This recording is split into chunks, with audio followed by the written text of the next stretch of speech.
A service of KIBMradio.com, the Internet's home for an all old-time radio.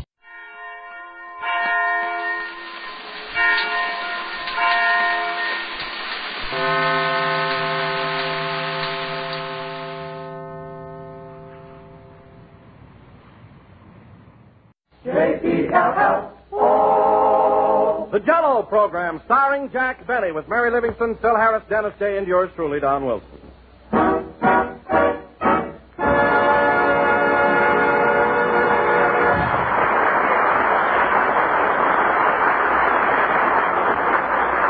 That was Do I Love You, played by the orchestra. And now, ladies and gentlemen, in just a few short hours, we will welcome in the new year, 1940.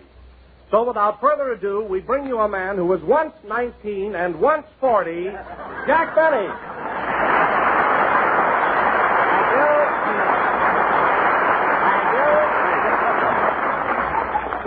Hello again. This is Jack Benny, who is rapidly closing in on Social Security talking. And, Don, you can go right ahead and kid about my age because I'm not the least bit sensitive. Remember that famous saying, Don, a man is just as old as he feels. How do you feel, Jack? Ooh, Johnny. But I'm only joking, Don. I'm one guy who welcomes every new year. It brings new life, new hope, new calendars. Boy, they sent me enough calendars this year to paper my living room. Now, Jack, don't tell me you hung up all the calendars people sent you. Why not, Don? They have gorgeous paintings on them. I got a honey from my tailor. It's a picture of a beautiful Italian girl sitting in a gondola with her reflection in the moonlit waters of the Grand Canal in Venice. Oh, it's a Lulu. From your tailor, huh? Yes, and right under the picture is this Italian girl's name, Pleso Remito.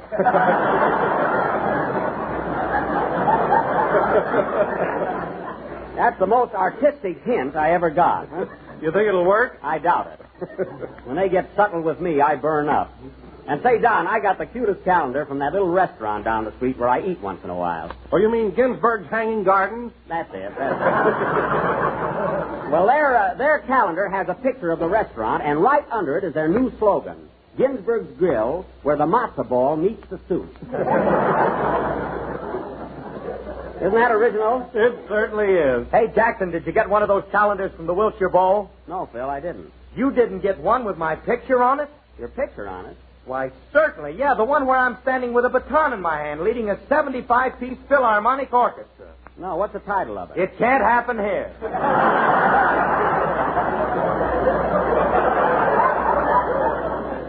You said it.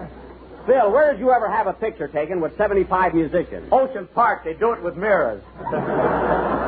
I knew there was a trick to it. Oh, hello, Mary. Hello, Jack. Happy New Year, everybody. Happy New Year, Mary. Happy New Year. What are y'all talking about? Well, I was just telling Don and Phil about the calendars I got this year. Gee, I got them hanging in every room. Did you tell them about the one you got from your life insurance company? Oh, that silly thing. They got their nerve. What was it, Mary? Just a picture of a hand with two fingers crossed.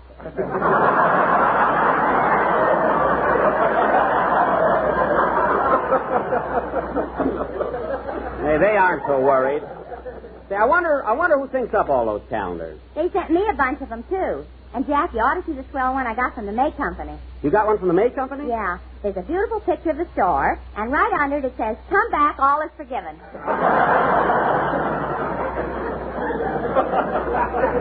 Well, it's nice to know there's a job waiting for you just in case you get fresh tonight. Well, I ought to get fresh after that Christmas present you sent me. A fine gift, a saucer. Now, wait a minute, Mary. It might not look like much, but that saucer I gave you happens to be real pewter. It certainly does.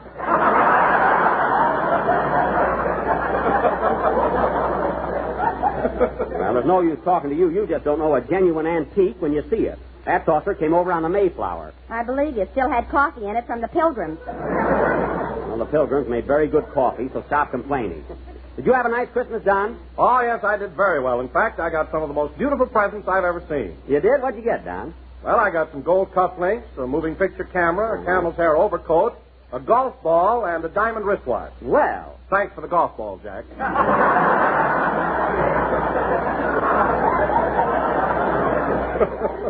You're welcome, Don. You do play golf, don't you? No. Oh, well.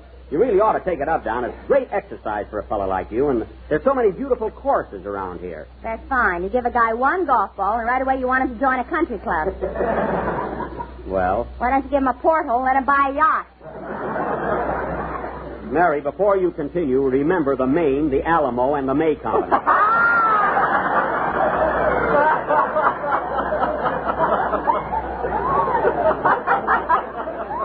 Anyway, Don, I'm sure glad Santa Claus is so nice to you. Oh, yes, I'll never forget this Christmas. I, too, had a joyous Yuletide.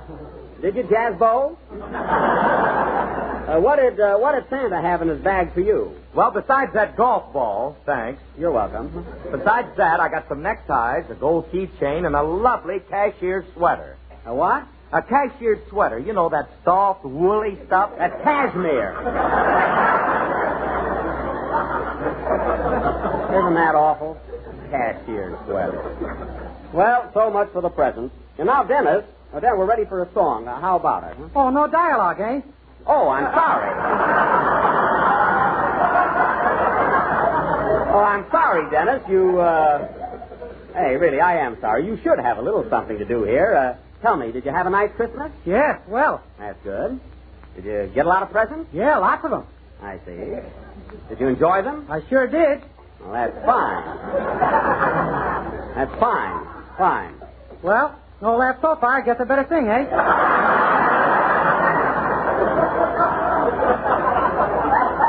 That's a good idea. Go ahead, Dennis. Hold it a minute. Come in. Mr. Benny? Yes. Did you get that calendar I sent you of Lady Godiva on a horse? Yes, I did. That was me with my hair down. Goodbye.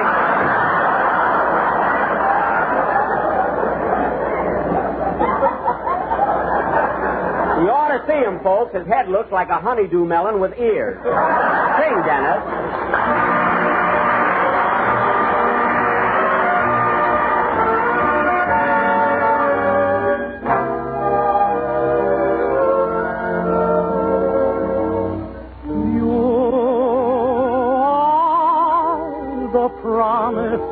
Of springtime that makes the lonely winter seem long.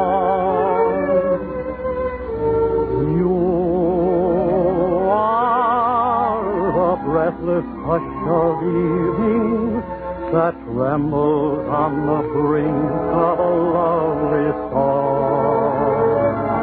You are the angel glow that lights up star.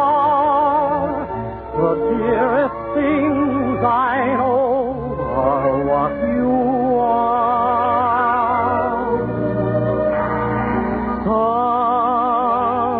Someday my happy arms will hold you, and someday I'll know that moment divine when all the things you are mine.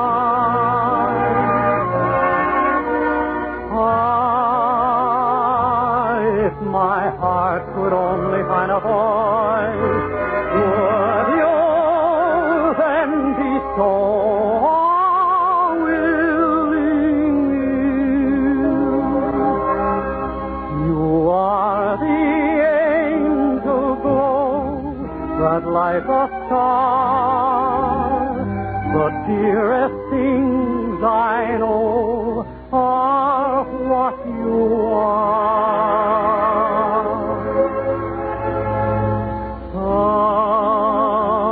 Someday my happy arms will hold you, and someday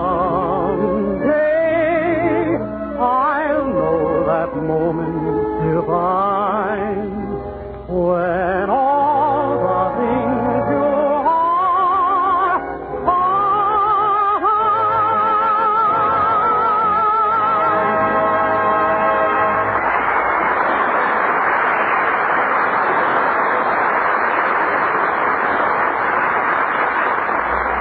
That was All the Things You Are, sung by Dennis Day. And just think, Dennis, that's your last song this year. It's the last time we'll hear your voice in 1939. Gee, time certainly flies, doesn't it? I'll say it does. You know, Dennis, it seems like only yesterday I was your age. Only yesterday I was 19. And the day before yesterday, Washington crossed the Delaware.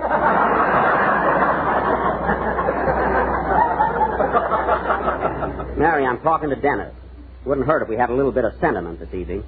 As I was saying, Dennis, 1939 is soon coming to an end. In just a few more hours, the old year will pass right out. And I won't be far behind.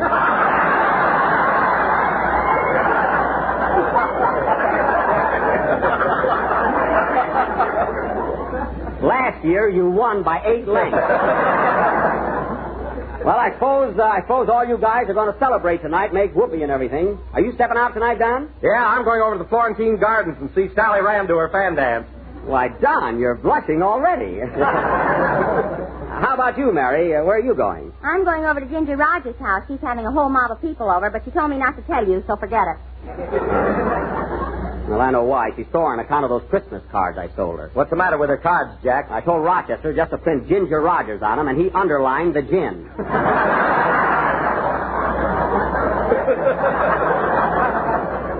He has to get so fancy, you know. Well, Jack, I see you've got your tuxedo on. What are you going to do tonight? Me? Oh, I've got a date down with my girlfriend. And we're stepping out, high, wide, and handsome. I'll bet. Well, we are. I'm going out with Gladys tonight. I got a big roll of bills, and I'm going to shoot the word. What's that bulge in your hip pocket? That's my dime bank. If necessary, I'm going to crack that open.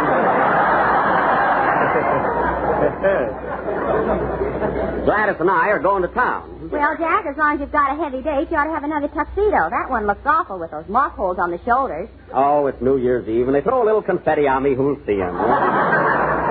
Gladys won't mind. Oh, boy, am I going to have fun tonight. You are, Dennis? Yeah, I'm taking my girl to a midnight show. Wow! Well, what's so thrilling about that? We aren't going to watch the picture. Oh, yes. Those were the days. Well, anyway, fellas, I'm going to have to leave early tonight, so before I go... Hey, Jackson, who is this Dame Gladys? Is she in the movies? No, but she could be. She tested for the part of Scarlett O'Hara in Gone with the Wind. Who didn't? You didn't. Take that back, Doc. Or I'll talk with you. Sorry, ma'am. May I offer my humble apologies? Francis, come here. There's a weevil in my jeweler. All right, Phil, we've gone far enough. No, we haven't, Colonel. Ladies and gentlemen, next time you're in the mood for a little old tempting dessert, why don't you run down to that little old grocery store and ask him for a little old package of Jell-O? It comes in 6 little old flavors: strawberry, raspberry, cherry, orange, lemon, and little old lime. Sure enough. That's very good, Colonel Wilson. Powerful good. Hey, Mr. Benny, what's the big idea? It's payday, and we're all going to get Confederate money.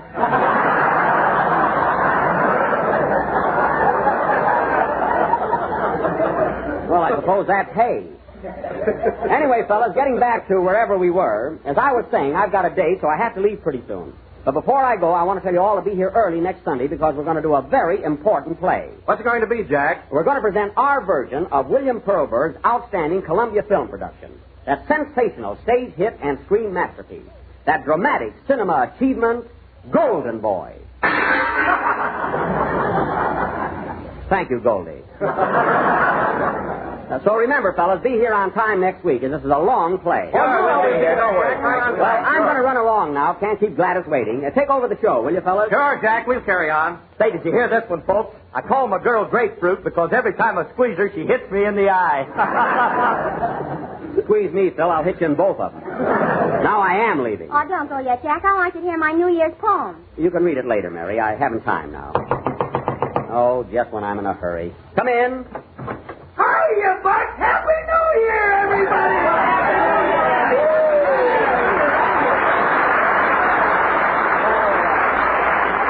Andy, if you'd have been a second later, you'd have missed me. I was just leaving. I'm going to have a big night tonight. Me too, Buck. I'm taking Ma and Pa over to the Wilshire Bowl. Oh, over to Phil's place, eh? So you're selling a little dough on the old folks. Oh, it won't cost me nothing. Pa writes all of Phil's material.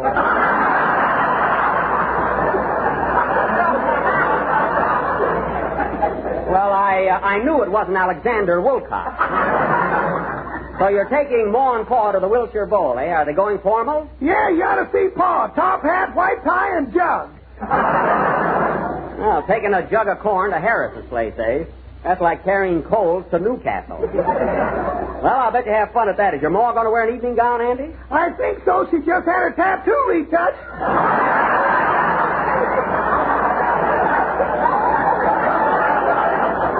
Oh, yes.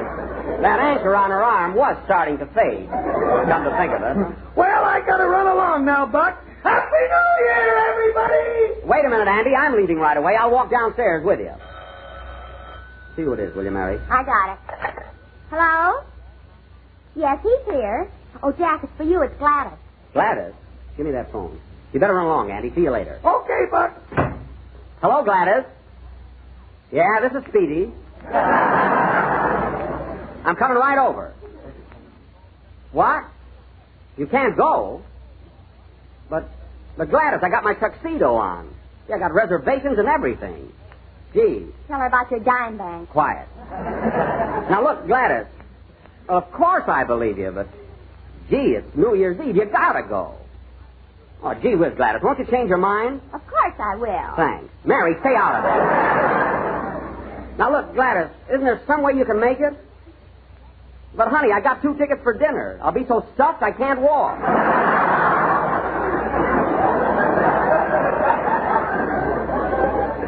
Well, all right. All right, so long, then. See you next week, Gladys. Goodbye. Fine thing. Well, what are you all staring at? Gladys had a very good excuse. And she's nuts about me, too. Well, she is. Well, don't take it so hard, Jackson. Come on out with me tonight. I'll get you a date. No, thanks. I don't feel like going anyplace. Oh, come on with us, Jack. We'll have a lot of fun. No, Don, thanks just the same. I'm going to drop over at Ginsburg's, have a cup of coffee, and then go home. Well, look after the show, Don. Happy New Year, everybody. Happy New Year, Jack. So long. Gee, I wish Jack had waited and gone along with us. Yeah. No fun being alone on New Year's Eve. I'll say it isn't. Pardon me, fellas, I forgot my cane.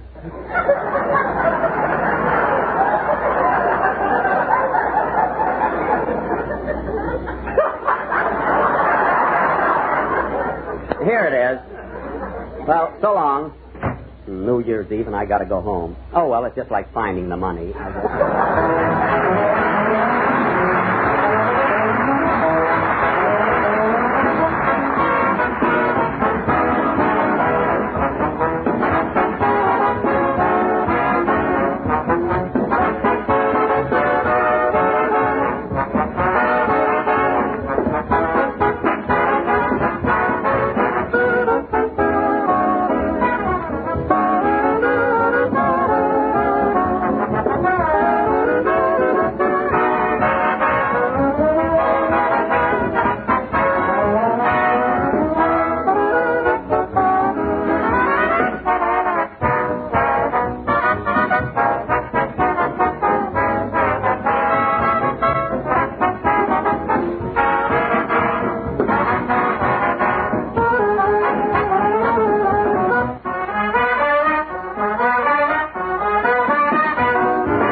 Happy New Year, Mike. Oh, hello, Mr. Benny, and a Happy New Year to you, too.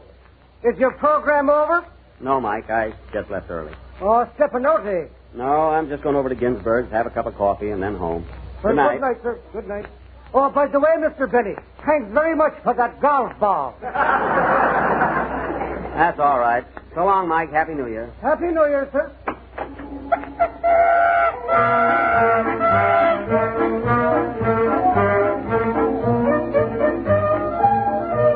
Well, everybody's sure having a good time tonight. Happy New Year, mister.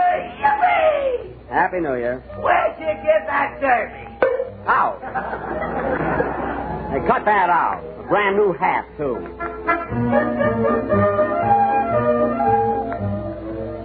Boy, what a crowd. Well, here's Ginsburg. Hello, Sam. Happy New Year, Mr. Benny. Did you got my calendar? Yes, I did, Sam. I liked it better than last year. It's nothing fancy, and still it's for nothing, you know? Yes, it's lovely, Sam. Are you all alone tonight? Yep, just dropped in for a cup of coffee. With a tuxedo on, it's 5 cents extra.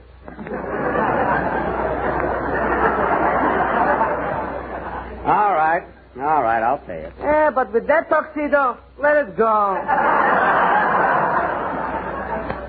All right, Sam. Oh, hello. Hello. Coffee, please. Would you like a sandwich or some toast with it? No, thanks, just coffee. Want a little cream with it? No, just some black coffee.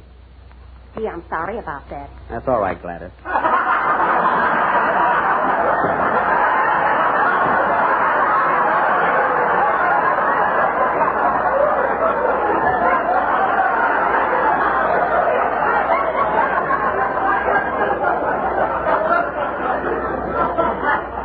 That's all right. Forget it. But honest, Jack, Mamie promised she'd work for me tonight. Mamie. All the time it's Mamie. Couldn't have let me know before the last minute. I'm sorry, Speedy. Well, see, you're wearing my corsage and on that uniform yet. Forget about the coffee. I'm going home. I'll be through at 3 o'clock. At 3 o'clock, I'll be snoring. Goodbye. Well, if that's the way you feel about it, here's your golf ball back. Keep it. She always blames everything on Mamie. It's always Mamie's fault. Hey, taxi! Taxi!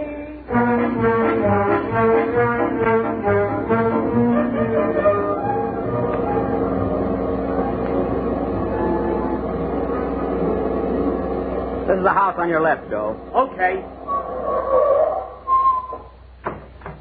What does the meter say? $1.10. Well, here's $2. It's all yours. Gee, thanks, Mr. Benny. You're welcome. Say, you sure you won't change your mind to go out with me and Mamie? No, thanks, Joe. Some other night. Good night. Good night. I should go out on a party with Mamie after what she did to me.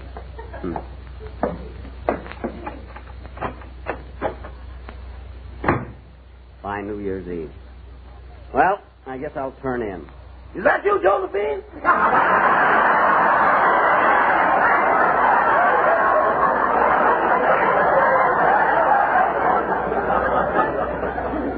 What? Uh-oh. Happy New Year, boss. Happy New Year. Rochester, I thought you were going out tonight and celebrate. No hurry, boss. Oh. On Central Avenue, Father Time lingers till we get rolling. I see. Well, I'm going upstairs and go to bed. Why don't you sit in the library? It's nice and cozy there with the fireplace and everything. I guess I will at that. Say, where's my sister and brother-in-law, Mr. Fenchel? Your sister, your brother-in-law, and your full-dress suit are out for the evening. I wish Leonard would stay out of my clothes closet. Where's our boarder, Mr. Billingsley? He ain't come home yet. Gee, that fire looks good. I'm going to sit down in this easy chair and relax. Do you want your bedroom slippers? Yes, Rochester, take them off. Bring me a glass of milk, will you? Milk? Wouldn't you like something a little stronger tonight, boss? No, Rochester. I got a bottle of champagne right here. Can I pour you a glass? No, Rochester. Don't you want just one little sip? No, I don't want one little sip. Well, can I even wave the cork under your nose? No, all I want is a glass of milk. Well, Rochester, in just a few hours, it'll be 1940. A brand new year. It ain't getting off to a very good start, is it? No, it isn't. With all this quarreling and fighting that's going on in the world. Yeah, that's bad. Yep. You know, Rochester, what this world needs is more peace, more brotherly love. Boss, what this world needs is a few less people who are making less people.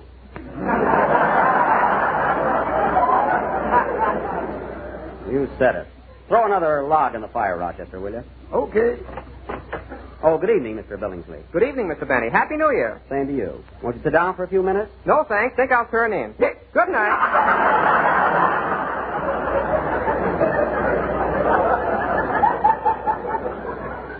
Good night. He's an awfully nice fellow, but I wish he wouldn't walk on his hands all the time. Rochester, turn on the radio. I want to hear how our program is getting along. It's over, ain't it? Not yet. So Happy New Year, Happy New Year. That is our wish. Oh, yes, indeed. For me and Don and Phil and Dennis and good old Jack. Are you listening, Speedy? Yes, I'm listening. Goodbye, goodbye, old 39. Here's good luck to all mankind. So Happy New Year once again. Good night, dear folks. This is the end.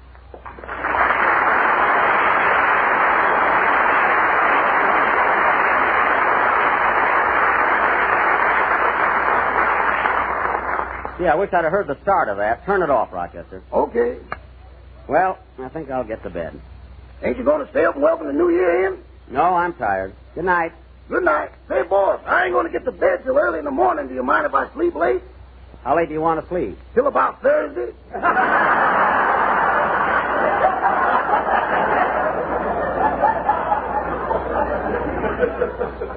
All right, have a good time. Good night, Rochester. Good night. Ya-da-da-da-dum, da-dee-da-dum, bum-bum-bum-dee-dum, bum. Hey, Rochester! What do you want, boss? Will you please call up Ginsberg's restaurant? I left my cane there. Okay. Good night, Rochester. Happy New Year. Happy New Year, boss. Happy New Year.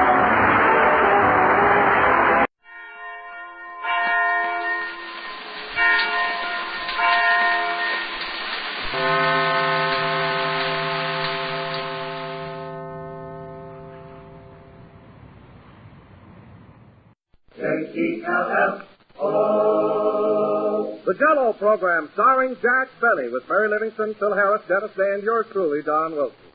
The orchestra opens the program with Moon Over Tarzana.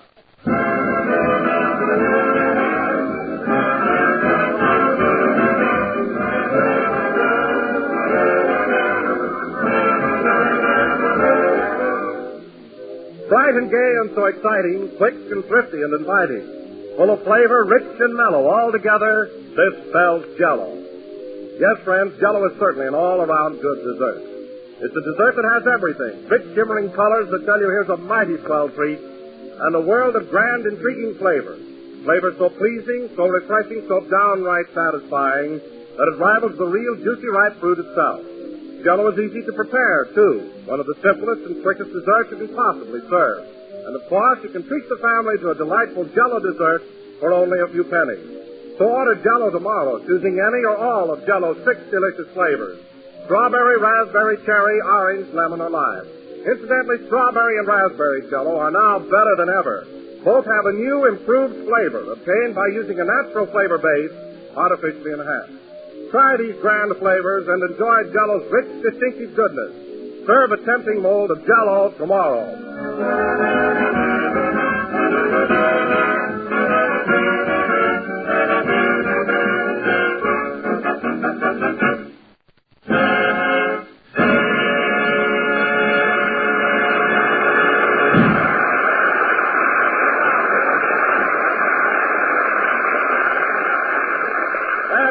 Moon Over Tarzana, played by the orchestra.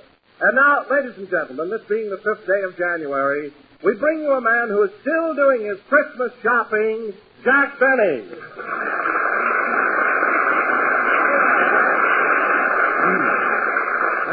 Thank you. Hello again, this is Jack Benny talking, and Don, when you saw me in that department store yesterday, I wasn't shopping.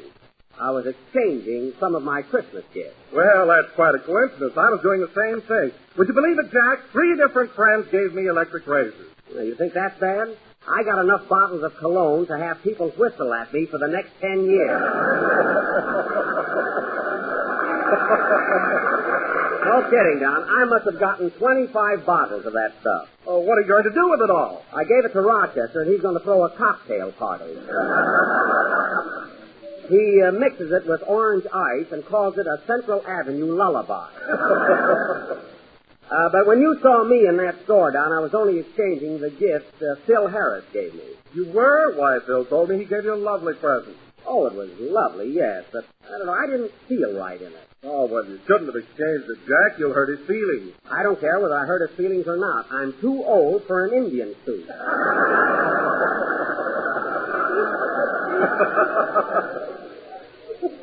I don't know what's the matter with Phil. He gives the darndest Christmas present. Last year, he sent me a manhole cover. Imagine a manhole cover. Oh, yes, I remember that. What'd you ever do with it, Jack? What could I do? I put Home Sweet Home on it and hung it on the wall. And I wish you could have seen what the... Oh, hello, Mary. Hello, Jack. Happy New Year, Don. Same to you, Mary. What about me? I wonder you wouldn't thank me for the swell time I showed you New Year's Eve. You didn't even phone me. I want to do it big. I'm going to hire a skywriter.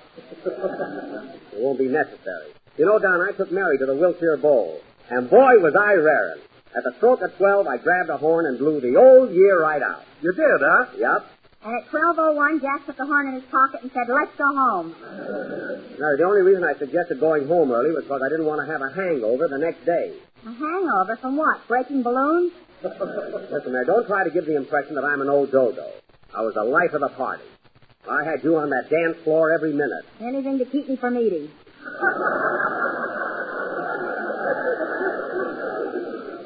You ate, sister. Believe me. You had the special T-bone steak with French fried potatoes and choice of 2 vegetables, including tax, $1.29. You know very well you had a swell time. Okay, I had a swell time. Darn tootin'. Say, Mary, is Jack a good dancer? I couldn't tell. That was the first time I ever did the turkey trot. That wasn't the turkey trot at all. I was doing the la conga. The la conga? Yes. Couldn't you hear me going 1, 2, 3, 1, 2, 3, 1, 2, 3, What'd you think that was? I thought your rheumatiz was giving you the biz. That was very funny, Mary. You know, I wonder why you and Phil don't quit this program and get one of your own. Harris and Livingston, every week an audition. You're too smart for this show. Oh, hello, Dennis. Hello, Mr. Benny. Happy New Year. Same to you, kid. Is anybody in aspirin? Oh, boy, what a head I got. Why, Dennis, I'm ashamed of you. I bumped it getting out of my car. Oh, I see. I'm sorry. That's all right. You can bump your head.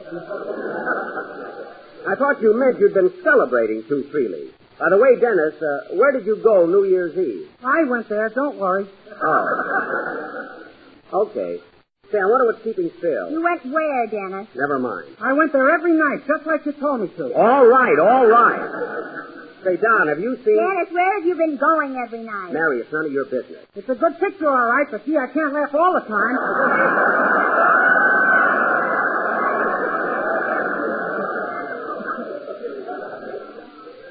Dennis, please. I'd rather go back to mowing your lawn. Now, Dennis, I don't want to hear another word about it. Why, Jack Benny, do you mean to say you've been sending the kid downtown to laugh at your picture every night? Mary, I don't know what you're talking about. Anyway, Dennis, it's time for your song. So let's have it. My girl laughed at Fred Allen, but don't worry, I kicked her. Now, Dennis, everybody's waiting for your song, so let's have it, please. What's it going to be? A brand new number called I'm Gonna Round Up My Love. That'll be fine. Go ahead. And by the way, if your girl thinks Fred Allen is so funny, get another one. Mary, stop looking at me like that. Do you hear? Oh, brother. That kid wouldn't babble so much.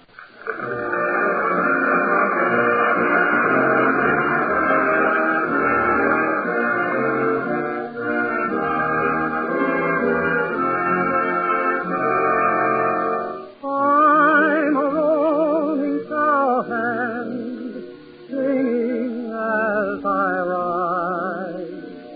For my gal I'm a-searching, and a-needing her by my side. I'm gonna round up my love, gonna win her tonight in the prairie moonlight.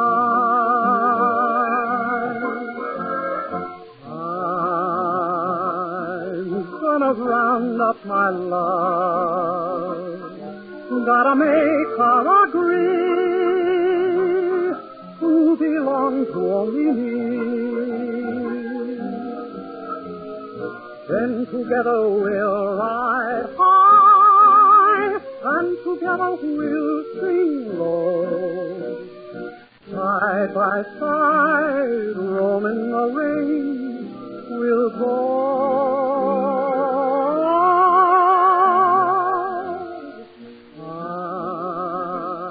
I'm gonna laugh to my gal, gonna make her my pal. I'm gonna round up my love. Yippee, yippee, I ride high. Yippee, yippee, oh, sing low. Side by side, roaming the rain, we'll go.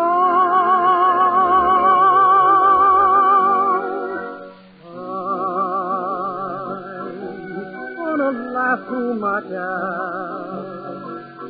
Gonna make her my pal. I'm gonna find out my love.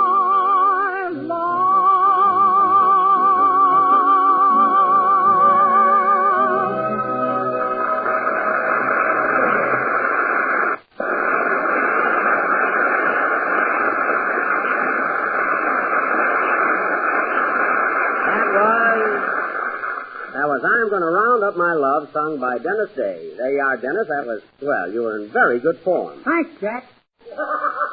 Jack? Why, Dennis, what's come over you? You've always called me Mr. Benny. Well, I saw so much of you last week, I feel like we're old friends.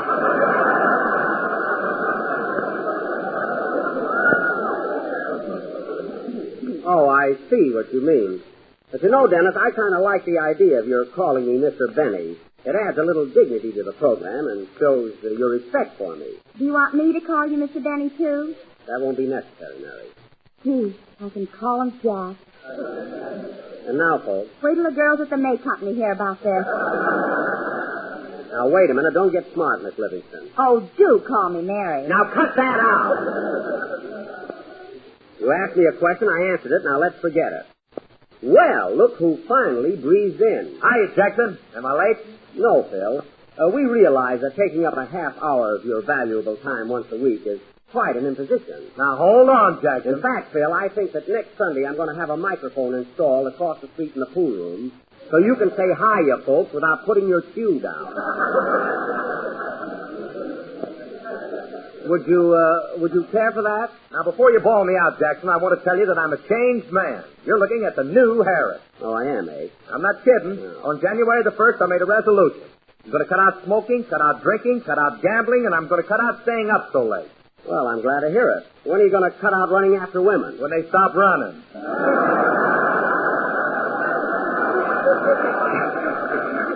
I thought so. Well, Phil, here's another resolution for you during this new year. Why don't you learn something about music? You mean I should be like Stokowski? No, Phil. All I ask is when you pick up a piece of paper that has lines across it and little black dots all over it, don't look at your boys and say, there's a spy around here, this stuff is in code.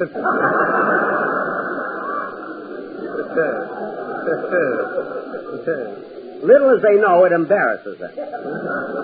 Okay, Jackson, that'll be another one of my resolutions. Speaking of resolutions, Jack, I've resolved that during 1941 I'm going to find new ways to tell people about Jell-O. You are, kiddo? Yes. Instead of telling them about strawberry, raspberry, cherry, orange, lemon, and lime, I'm going to mix them up and say strawberry, lime, raspberry, lemon, orange, cherry, and. Oh, the and at the end. Gee, they'll never dream it's the old Jell-O show. Anything else, Don? Yes. Remember how I always used to say, look for the big red letters on the box? Uh-huh. Well, this year I'm going to say it backwards. Oh, for heaven's sake. Box B on, letters red big, D for look. Well, mouth my shut.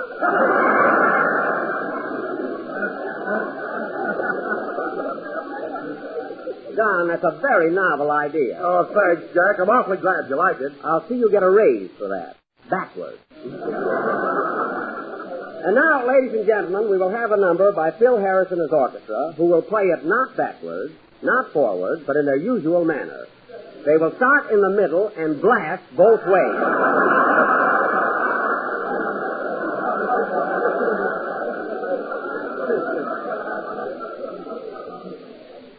All right, Phil, let's have it. Okay. Say, by the way, Jackson, I got my expense account on our New York trip all made out. You want to see it now? No, Phil, I'll look it over later. What does it total up to? $3,400. Give me that. Let me see that expense account. There you are. I got the whole thing itemized. That's itemized. Itemized. If you don't mind, I'll look it over. Let's see here. Hotel room, $42 a week. That's reasonable. Meals for 2 weeks, $63. That's very reasonable. You don't have to read it, Jackson. It's in perfect shape. I'll just give it a quick glance. Now, let's see. Hey, Jack, look. There's one item you can't complain about. Where? Right there. Laundry for 2 weeks, 37 cents.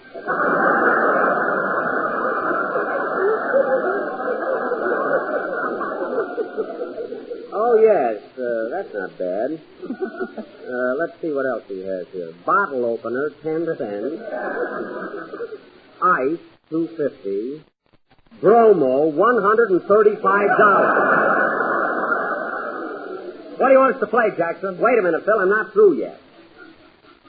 Taxi cab, $11.50. That's okay. Charles Bagby, musical arrangement for orchestra, 37 cents.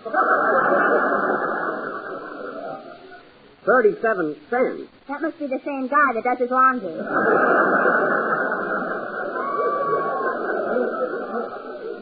Yeah. See what else is here. IGR, $45. $45? Phil, what's this IGR? I got robbed. My goodness, you expect me to pay for that? You don't expect me to pay for that, do you? Oh, what are you beefing about? I never even charged you for bailing out my guitar player. Oh, well, that's very sweet of you. Now, let's see. Well, here we are again. Bromo, 100. Phil, you and I will talk this whole thing over later. In the meantime, let's have a band number. Okay. Look at this next item, Mary. Elevator, $400. What could he want with an elevator?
There'll be some changes made, played by Phil Harris and his orchestra, where there will be some changes made.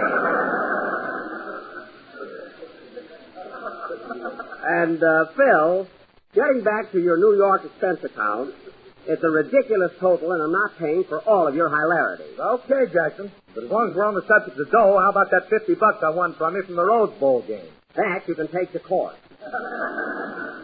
I didn't see the game, Phil, so the bet's off. I thought you'd squirm out of it. Jack, I thought you told me you were going to the Rose Bowl game. I did go, but I didn't say.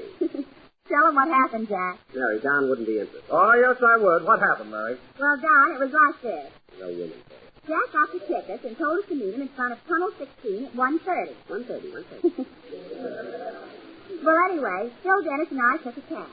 But when we got to the bowl, Jack wasn't there yet. So we waited and waited and waited. As soon as he was gone,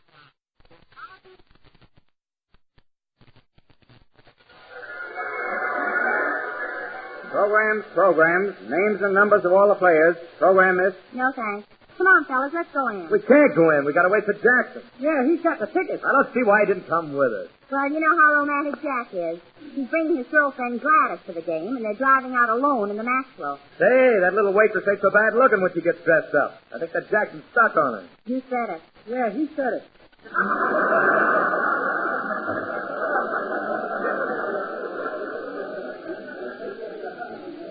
Dennis, why don't you go get lost in the crowd? Don't think I couldn't. Hey, look, Mary, ain't that Jack and Gladys coming this way? Oh, yes. Jack would be wearing a beanie. And get a load of that fur coat on Gladys. Gee, Gladys, I never saw you looking so good. You're sure pretty when you're all dolled up. Thanks, Speedy. I mean it. Get your programs here. Program, mister, 15 cents. Oh, Speedy, can I have a program? You're darn right you can. Here's $50, buddy. Keep the change. Oh, boy, now I get my toupee out of hock.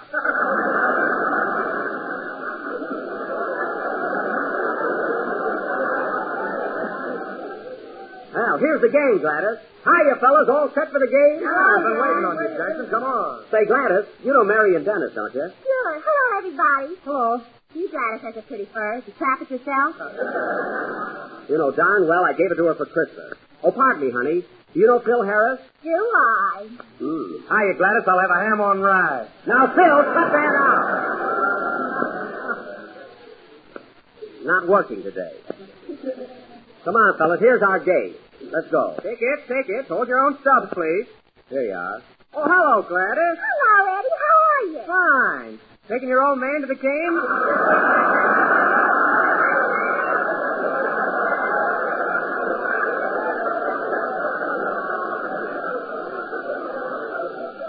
I'm not her old man. I'm her fella.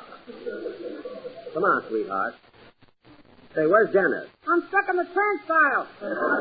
Now push it a little, for heaven's sake. Here's tunnel 16 over this way. Oh, yeah. Say, Gladys, are you still working at the Shamrock Cafe? No, I'm at a drive-in now. Speedy thought I ought to be outside where it's healthier. Darn right. What's the use of being in California and not enjoy the sun? It's great for you. Yeah, I wish I could get off the night shift. You will, honey. Well, here's the entrance, kid. Say, look who's here. Hiya, Gladys. Happy New Year. Same to you, Lefty. Lefty. Who's that fresh guy, Gladys? Lefty Flanagan. Boy, can he drive a truck.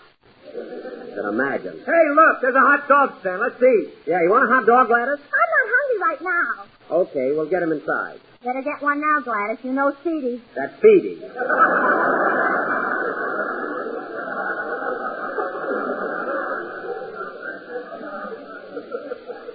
All right, I'll go over and buy the hot dog. Everybody wait here so you won't get lost.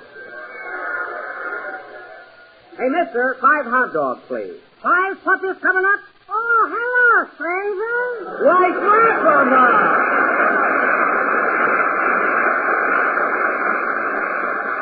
Well, of all people, Cleverman, are you running a hot dog stand now? Now look at my signs, Betty boy. All the hot dogs you can eat for 10 cents. That's fine, but how can you make money with an offer like that? Taste one and you're tasting the answer. Oh, they're pretty tough weenies, eh? What toothpaste handles they would make. Well, they still look good to me. Give me 5 of them. Okay, what kind of mustard do you want? Mustard? What kind? Yeah, sure. I got strong, mild, and channel number 5. Oh, mild, I guess. How much do I owe you?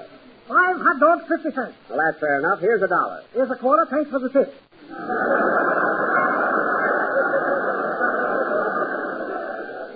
You're welcome. So long, Slap. So long. Get your red hat here. You ain't kept till you dine with sweat.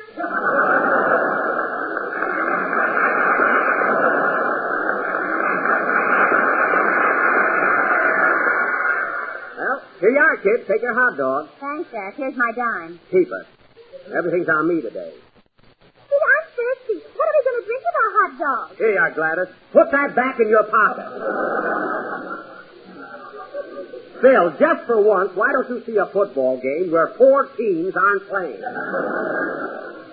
Now, where's Dennis? He'll be back in a minute. Oh.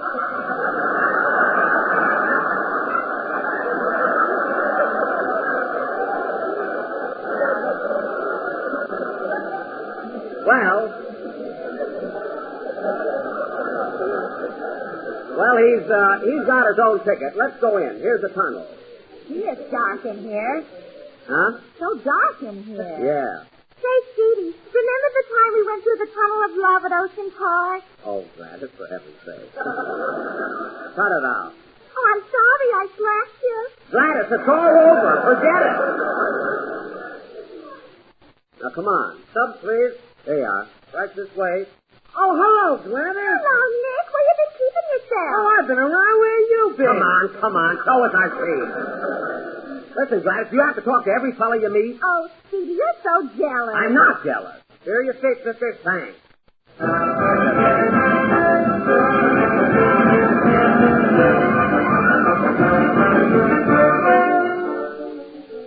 Say, these seats are all right, aren't they? Yeah, right on the old 40-yard line. Say, Jack, who's playing here today? Two of the finest teams in the country, Stanford and Nebraska. Then why does your pennant say love thy neighbor on it? I gotta wave something, don't I? You know, I kind of like Nebraska. Well, I'm for Stanford. You want to make a little bet, Jackson? Yeah, I might. Hey, Gladys, how are you? Oh, there's Lefty Gordon. Hello, Lefty. Another lefty. Don't you know anybody that's right-handed? Well, I used to go with him. Used to. You're going with me now. I wish you wouldn't talk to everybody. Hey, Jackson, what about that bet? Okay, Phil. You've got Stanford, and I've got Nebraska. Oh, yes, pal. Is this big second, old pal? Oh, fine. Yes, a young man has it. He'll be here in just a minute. Oh, don't mention it, pal. I pledged the ocean to play of mine. This would happen to me. How much dough you want to bet, Jackson? Any amount you say, brother. Just name it. Okay, $50. 50, eh? Take another number, Phil. No. If he wants to bet $50, it's okay with me. Quiet. I want to hear the game. The game hasn't started yet. No, thanks. I never touch it. How do you talk to a guy like that? Look, Jack, here comes the Nebraska team. Oh, yeah. Gee, they're a husky bunch of fellas. Yeah, listen to that crowd. Yes, sir. You know, Gladys, I'll bet there are 90,000 people here. That's terrible. 90,000 people without a home. Oh, my goodness. 90,000 people. What are you talking about? They've got homes. They're here for the game. Oh, no. You're just saying that because I'm your pal. You're not my pal. I never saw you before in my life. No, thanks. I never touch it. I don't know why I always run into one of these guys. Ignore them, Gladys. I am Gladys, old pal. Don't you dare speak to her. Here, hold my coat, Mary. He's on the floor already. What do you want? Well, he can't talk like that. Hey, look, Jackson, here comes that good old Stanford team out on the field. Hey, those boys look pretty good, too, don't they, Gladys? Oh, they're a swell bunch. Hello, fellas. What? Well, I'll be darned. She knows the whole team. Well, that's the last straw. I'm leaving. I'm not even going to stay and see the game. Oh, Speedy, calm down. Calm down nothing. And let me tell you something else, Gladys. The next time you go out with me and say hello to every Tom, Dick, and Harry you meet, remember. That's exactly what happened at the Rose Bowl game on New Year's Day. Jack really lost his head, huh? He sure did. Okay, I'm a fiery, jealous nature. What can I do? Play, Phil. Okay, Speedy.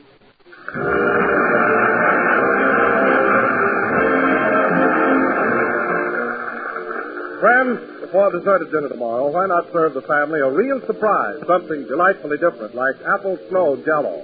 The delicious combination of cold, spicy applesauce and crimson raspberry jello. Or try apricot pecan layers. Crunchy pecan meats and golden canned apricots molded in shimmering orange jello. These are just two of the many grand treats that you'll find described in the new Calendar of Desserts book. In this big 48-page recipe book, you'll discover 365 suggestions for all kinds of novel and tempting desserts, pastries, puddings, cakes, cookies, and, of course, lots and lots of swell desserts made with delicious jello. And this unique calendar of desserts is just as beautiful as it is useful, too. Full of lovely paintings and handsome photographs in brilliant glowing colors. So be sure to send for your copy right away. Just mail 10 cents, just 10 cents, in coin or stamps to me, Don Wilson, care of General Foods, Battle Creek, Michigan. And this handy day-by-day recipe book will be forwarded to you at once. Don't wait until tomorrow, friends. Send 10 cents for your copy tonight. We're a little late, so good night, folks.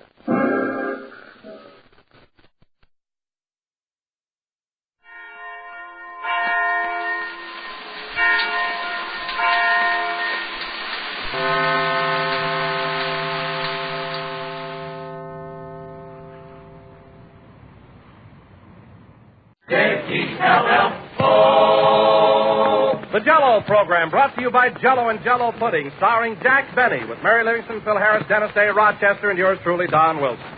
The orchestra opens the program with Be Young Again.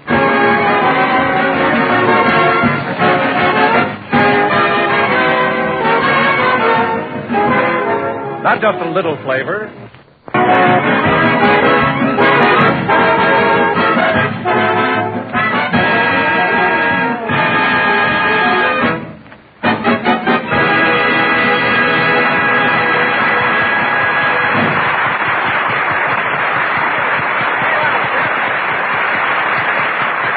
That was Be Young Again, played by the orchestra. And now, ladies and gentlemen, let us take you back to last Wednesday night and show you how Jack and the rest of us celebrated New Year's Eve. Our little story opens at Jack's house around 7 p.m., where Jack, assisted by Rochester, is getting dressed for a big night. Rochester, where did you put the cufflinks for my dress shirt? The what? The pearl cufflinks. What happened to them? Don't you remember, boss? You said I could wear them to my lodge meeting the other night. All right, now give me my cufflinks. Well, here's what happened, boss. One of them slipped out of my cuff and rolled under the pool table. Uh-huh. And when I got down on my knees to pick it up, somebody paid me.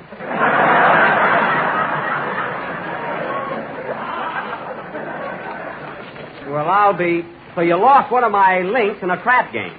What happened to the other one? That lasted for about 3 passes, then bingo. Well, that's a fine fix you put me in. What do you expect me to do, keep my hands in my pockets all evening? Why don't you stick one of them in your vest like Napoleon? Napoleon? He was Emperor Frank. I know what he was. You don't have to tell me about Napoleon. My cousin Boo Boo's worn his hat sideways since he was 12 years old. Oh, well, I'll just have to roll these cuffs up a little and hope they stay there. Pardon me, Mr. Benny, but what conveyance are you planning on to take you to the Biltmore Bowl? You're driving us there in the Maxwell, of course. Then afterwards, the evening is yours. Are you going to celebrate tonight, Rochester? Yes, sir. I'm going to a ball at the Central Avenue. You walk in. If you're not carried out, you get your money back club.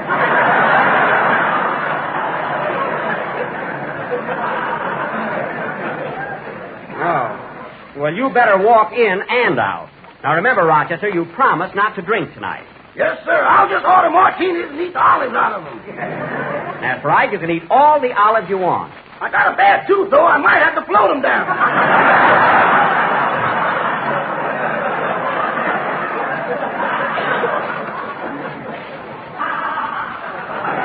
What was that? Now, Rochester, I'm warning you for the last time. When you come to work tomorrow, if you're not... Oh, hello, Mary. Hello, Jack. Aren't you dressed yet? I'm just finishing up. Well, hurry. Dennis is waiting outside for us in a cab. A cab? Mary, I told you Rochester's going to drive us down to the Biltmore in the Maxwell. I am not riding in that smudge pot with this new evening gown. You're going to take the Maxwell. You're not the only one that's dolled up, sister. I've got my tuxedo on. You can burn that under an orange tree, too. All right. We'll take a cab. Then come on, let's go. I can't leave until little Carolyn Lee gets here. I promised to let her see me all dressed up. That kid is sure crazy about you, boss.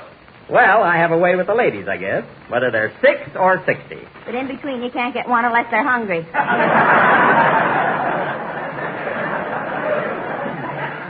Now, listen, Mary, I'm a ladies' man at any age. Then why did you phone at the last minute and make me break a date to go out with you tonight? Because Stella Buggenhaven happens to be working. I sent her an orchid this afternoon before I found out. Like a darn fool. How do you know she's working? Because she canceled her date with me.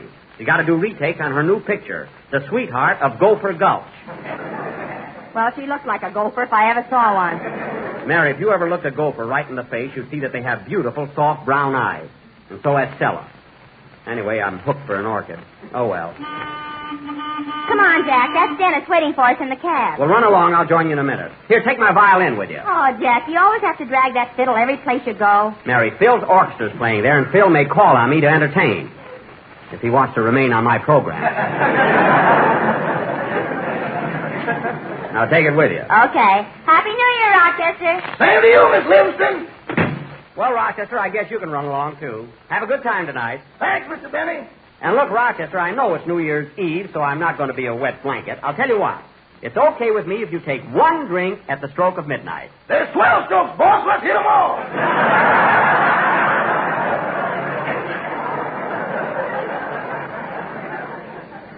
Well, I'm not going to argue about it. You can go now, Rochester, but remember, I'm putting you on your honor. That'll take care of everything. Happy New Year.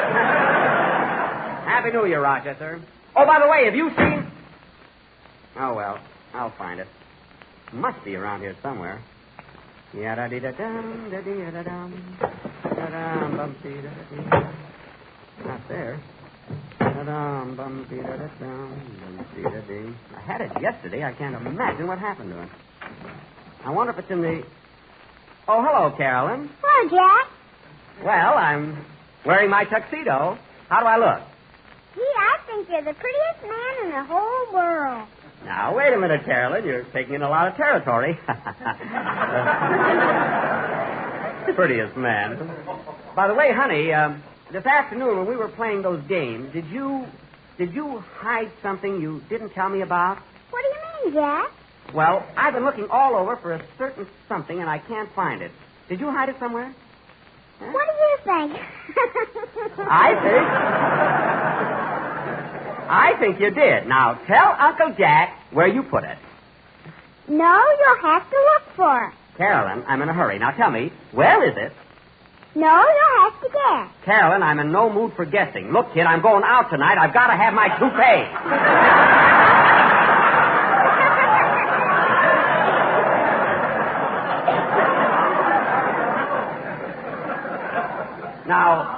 Now, Carolyn, please tell me, where did you put it?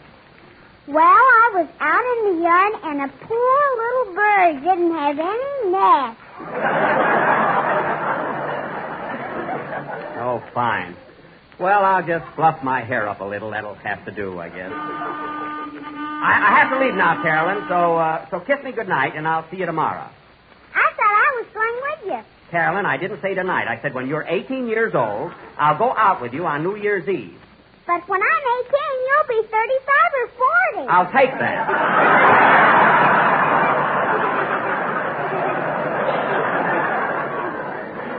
Now, good night, honey. Run along home and tell your mother I said Happy New Year. I want to stay here and have some bread and jam. You can have bread and jam tomorrow. Now, good night, Carolyn. Good night, Jack. Happy New Year. Happy New Year, sweetheart.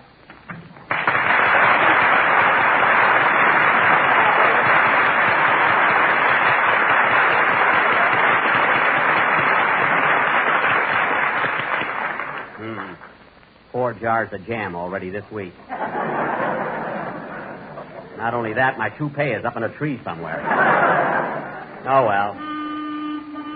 I'm coming!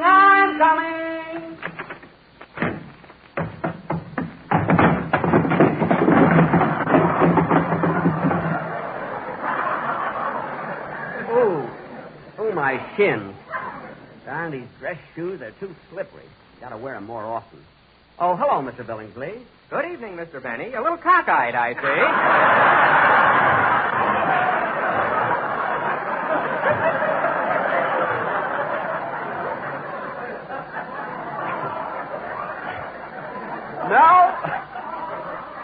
No, I just tripped and fell down the steps. Say, you're home rather early, Mr. Billingsley. Aren't you going to ring out the old and ring in the new? Not tonight. I always do my laundry on Monday. Oh, I see. Well, good night, Mr. Benny. Good night. A gentleman wouldn't say that.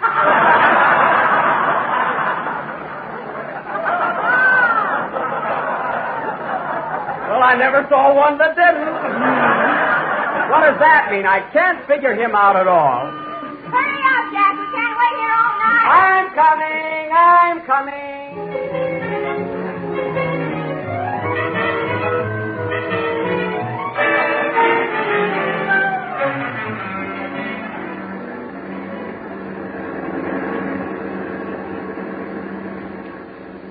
Click, click, click, click, click, click. Listen to that meter. 3:35 already. Wow. Say, Dennis, how come you haven't got a date? I thought you were going to bring a... Whoop, 3:40.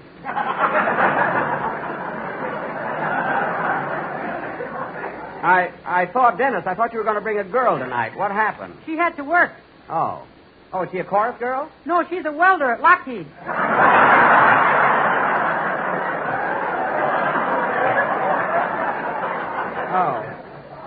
Well, I can sympathize with you, Dennis. I had a date with Stella Buggenhaven tonight, but she had to do retakes on the Sweetheart of 350. I know that thing is going too fast. Go for Gulf. It's too bad I sent her that orchid. Well, here we are at the Biltmore Bowl. Look at that sign. Phil Harris and his orchestra, but come in anyway. Yeah. How much is that, buddy? Exactly what it says, $3.50. Oh. Let me pay it, Mr. Benny. No, Dennis, this is on me. But I insist. Nothing doing, kid. This is my treat. Okay.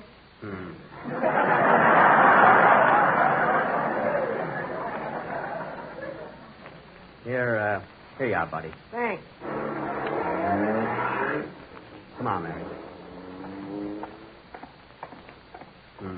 Oh, boy, I bet we're going to have fun tonight. Oh, boy, if you can't talk sense, shut up.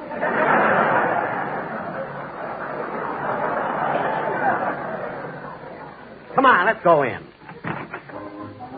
There's Phil's band. I hope he reserved a good table for us. Where do you think you're going, Dennis? I'm going with you. Oh, you are, eh? Oh, Jack, for heaven's sake, what's the matter with you? I can't stand a cheapskate.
Say, Phil got us a nice ringside table, didn't he? Yeah, right near the orchestra. Yippee! Dennis, have fun, but don't kick my violin. It's right there by your foot.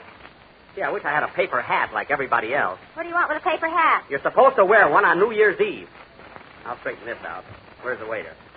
Pardon me, are you the waiter? What do I look like with this napkin over my arm? A roller towel?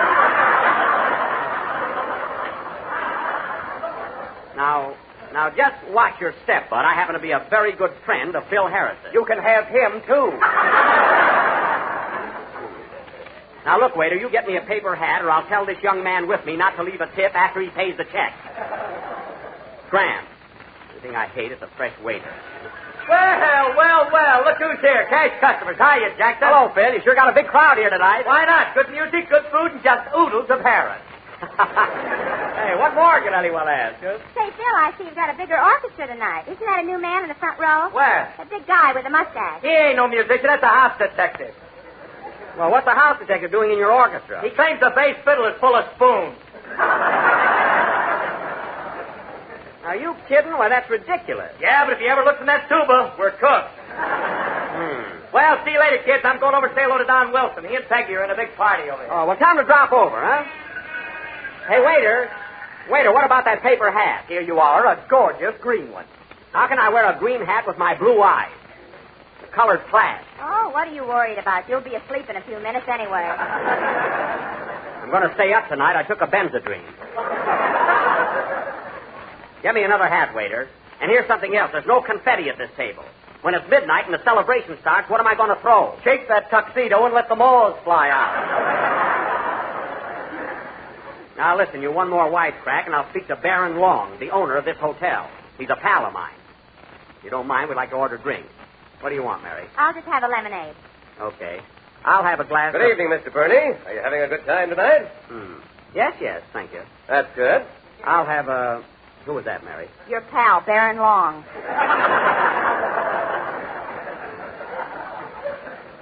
Oh. Waiter, I'll have a glass of muscatel. How about you, Dennis? Make mine a zombie. A zombie? You'll have a lemonade the same as Mary. Okay, but I'm going to hiccup. All right, hick. Do anything you want. Waiter, that'll be 2 lemonades and a glass of muscatel for me. Yes, sir. I'll bet you're a beast when you have a couple of drinks in you.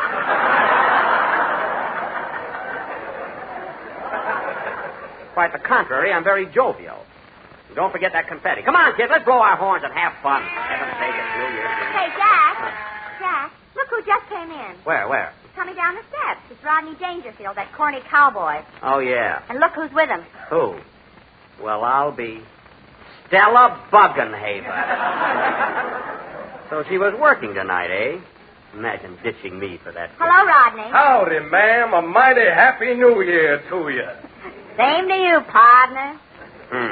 And Jack, how be you? I be fine. Now, who's the young lady with you, Rod? Hello, Jack. Well, it can't be Stella Buggenhaven. She's working tonight. And where did you get that lovely orchid, as if I didn't know?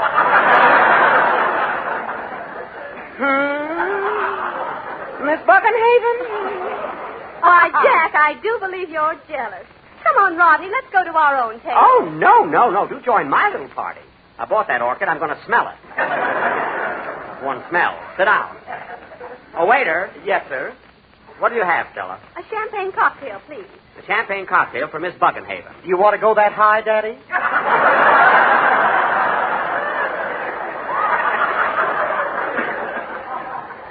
Just bring it. And what do you have, Mr. Dangerfield? I'll have a great big tall glass of carrot juice.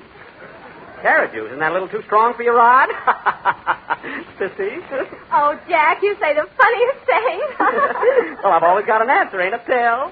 Hey, kids, they're still back in the bandstand. Looks like the show's going to start. Oh, I hope he doesn't ask me to stand up and take a bow. Get the fiddle out of the case, Dennis. Okay. Ladies and gentlemen, it's about time for our second show. And I see we have a lot of sobrilities sitting in our audience.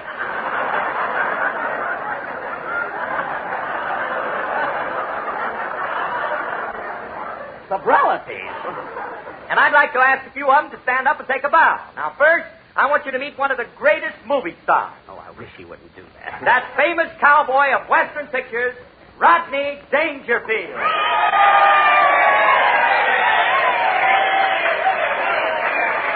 Thank you, folks. Thank you. I'm sure sorry I didn't bring my guitar. Had to bring his gun along. What a ham. And sitting right next to him is his lovely leading lady, that charming girl of the Golden West, Miss Stella Buggenhaven.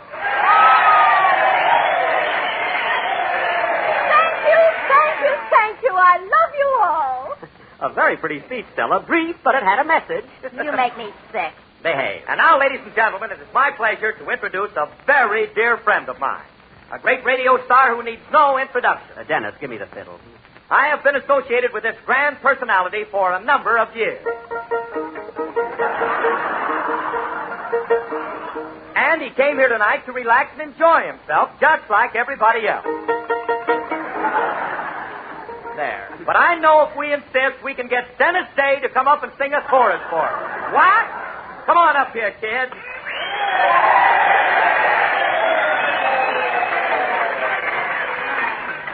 Well, I'm glad it wasn't me. I came here to relax and enjoy myself, like he said. Well, sit down. You look like a sack with that violin under your chin. Oh, yeah. How are you, Dennis? What's it going to be, kid? I'm going to sing a song I did on the Jello program a few weeks ago, Rose O'Day. Well, hit it, Pappy. Hand me his lemonade, Mary. I'm going to put pepper in it.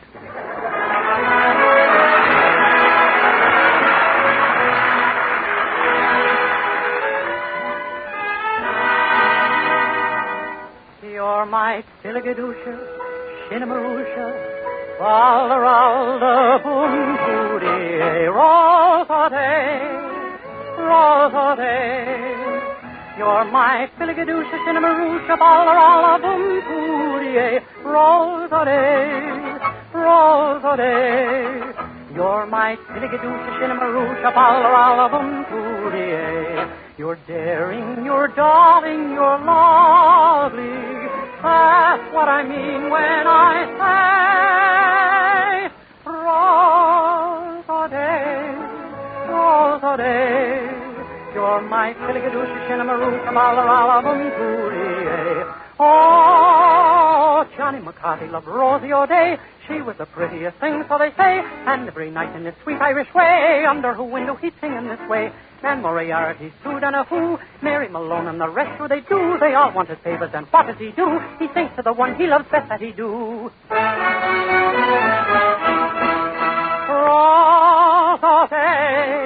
Rose-a-day, you're my filligadoosh, shinnamaroosh, ballaralla, boom, tootie, Rose-a-day, you're my filligadoosh, shinnamaroosh, ballaralla, boom, tootie. You're daring, you're darling, oh, you're lovely. Sure, that's what I mean when I say Rose-a-day, oh, Rose-a-day. You're my fligadoosh, shinnamaroosh, ballaralla, boom tootie, boom tootie, boom tootie, sweet Rose-a-day.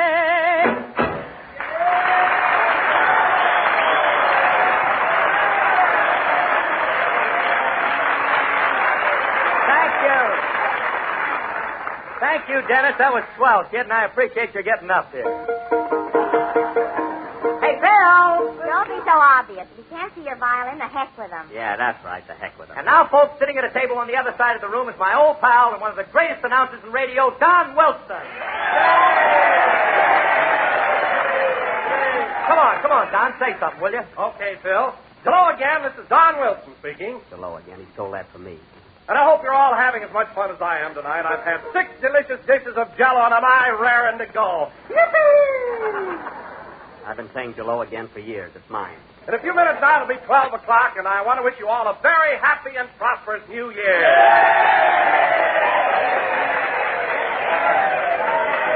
Nice going, Don. Hiya, Mary. Happy New Year. Same to you. Mary, pass me that glass of water, will you? What are you taking there? Another Benzedrine. I'm getting sleepy. Thanks. And now, ladies and gentlemen... Hey, Phil! Oh, yes. And now, folks, here comes the biggest surprise of the evening. I'm sure that with a little encouragement and applause, we can get Jack Benny to come up here... And play a violin solo. Here I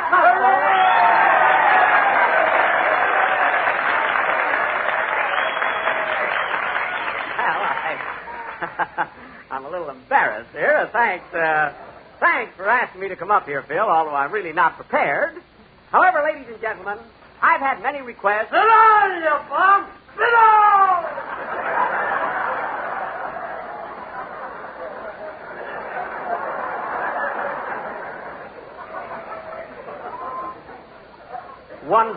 One drunk in the audience. He had to wait for me.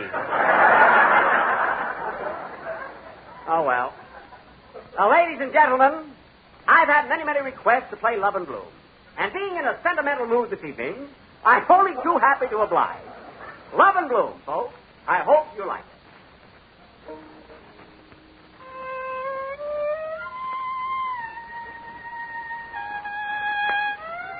It's 1942, folks. Happy New Year!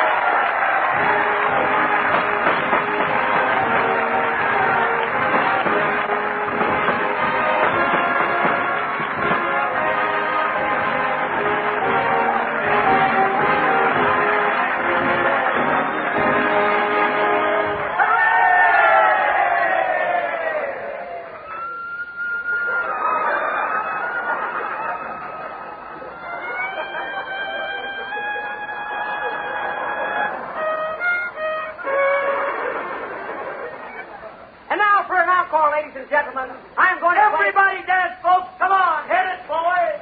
All right, let's celebrate. Where's the musket now? Yippee!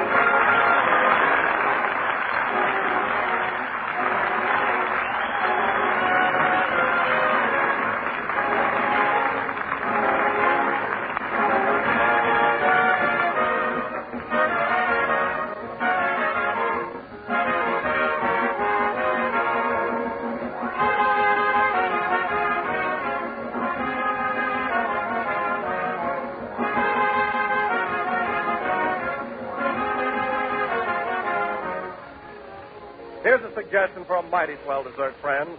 It's Jack Benny's Jellied Fruit Medley, one of Jack Benny's own special favorites. And it's an easy recipe to remember. Just canned fruit salads molded in strawberry Jell-O.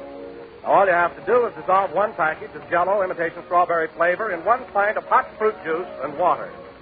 Next, chill until slightly thickened, and fold in 1 can of fruit salad cut into small pieces.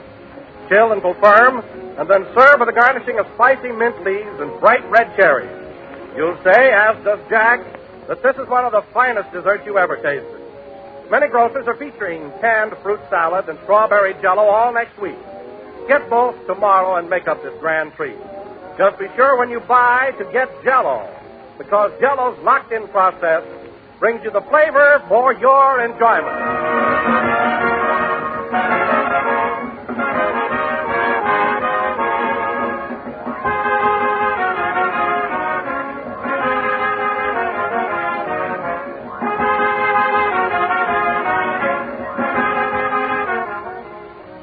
This is the last number of the 14th program in the current Jell-O series, and we will be with you again next Sunday night at the same time.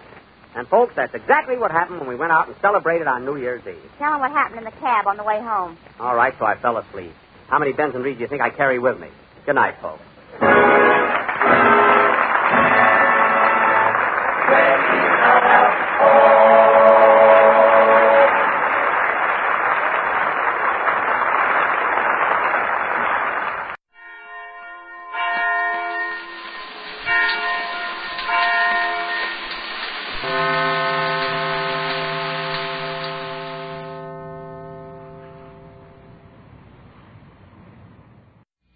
The Grape Nuts and Grape Nuts Flakes program, starring Jack Benny, with Mary Livingston, Phil Harris, Dennis Day, Rochester, and yours truly, Don Wilson.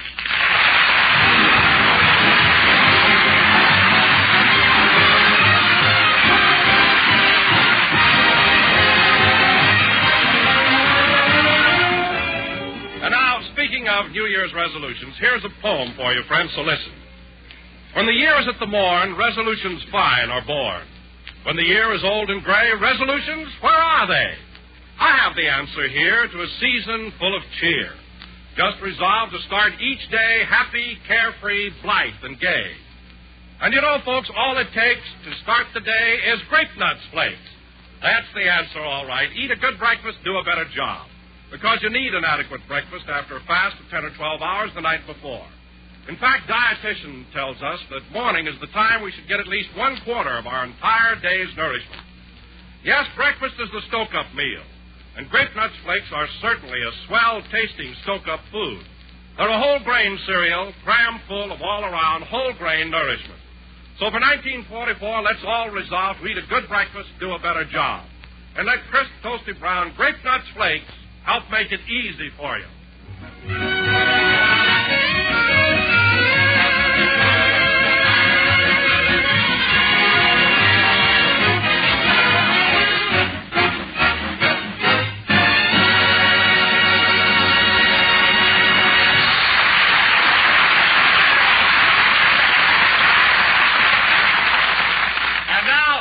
Gentlemen, since this is the start of a new year, we bring you a man who at the age of 20 began his phenomenal career in show business. That's right. At 30, he was a credit to his profession. Yes, sir. At 40, he was admired and respected by millions. That's me. At 50, his name became a household word. 50? At 60, he became... All right, stop. That's enough already. For heaven's sake. And here he is, Jack Benny.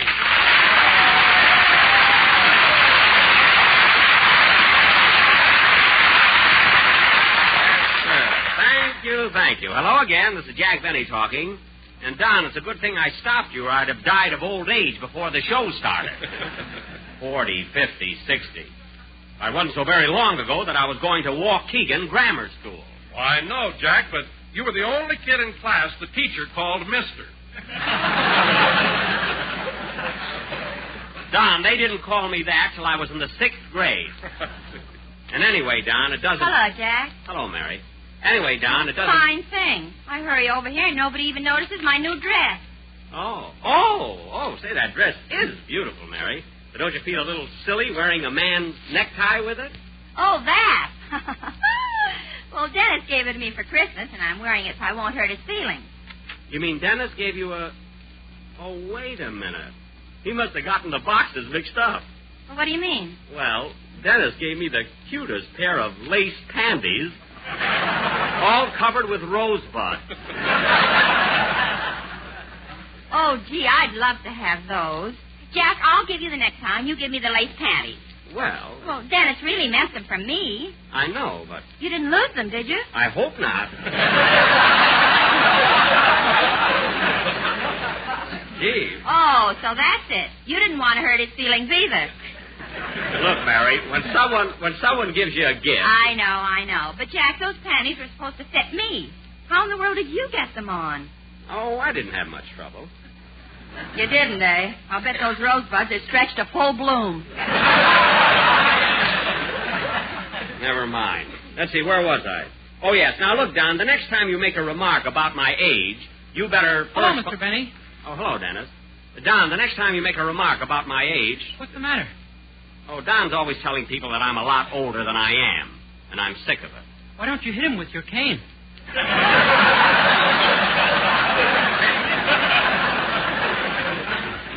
Dennis, they gave me this cane with my sports suit instead of an extra pair of pants. Anyway, to change the subject, I'm glad you're all here early tonight because we have a very important program to do. What do you mean, Jackson? You'll know in a minute, Phil. Ladies and gentlemen, as is our custom at this time of year, and even though it is January 2nd, tonight we are going to present our annual New Year's play entitled The New Tenant, or Goodbye 43, Hello 44. I hope you will all enjoy our latest version. Now, once again, I will play the part of the Hey, old... Mr. Benny, every year you do one of these plays, and I don't understand them. Well, you see, Dennis, these little sketches we do at the close of each year are not so much plays as they are allegorical fantasies. Now, do you understand? No. Well, Dennis, an allegorical fantasy is like, well, look, kid, did you see Snow White and the Seven Dwarfs? Oh, yeah, sure. Well? I didn't understand that either.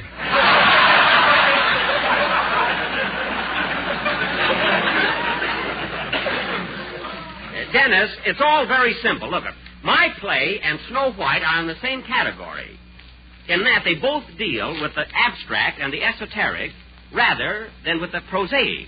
Prosaic? Yes, that's it. What is? Don't worry, Dennis. Jack doesn't understand it either. I understand every word I said. Sure you do, Jackson. How do you know, Phil? Because I'm the guy what learned it to him. Phil, if you really want to help me keep quiet, keep quiet.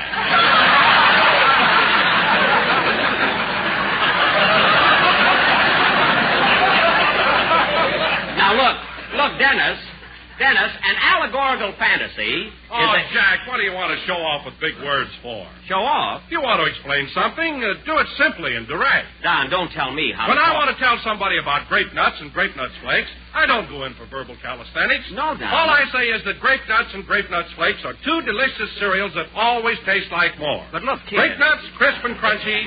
Grape nuts flakes, tempting, toasty brown flakes. Don. Both have a zesty, malty, rich flavor that's distinctly their own. I know, it's their own. They're made of Their sun-ripened wheat and malted barley. Mm-hmm. And they bring you energy-giving, body-building, whole-grain nourishment. Yeah, but the you see, Dennis... satisfying, stick-to-your-ribs nourishment that fills you full of well-being. Yeah. It helps make your mornings just zip along. Oh, it zips. I mean, simple enough. And so eat a good breakfast, do a better job. Feature grape nuts or grape nuts flakes. Now, you see what I mean, Jack? You're absolutely right, Don. Come here, kid. I'm going to explain it to you in simple words like Don did. Oh, you don't have to explain it to me. I thought about it while Mr. Wilson was talking, and I know exactly what you mean. Good. Now, what is an allegorical fantasy? A prosaic bowl of grape nuts flakes. Well, look, Dennis, I'll explain it to you later. Meanwhile, in our fantasy, you're going to play a double role. The parts of the two most despicable men in the world, Hitler and Tojo. I'm going to play the parts of Hitler and Tojo? Yes. Where's a mirror? Why? I'm going to spit right in my faces.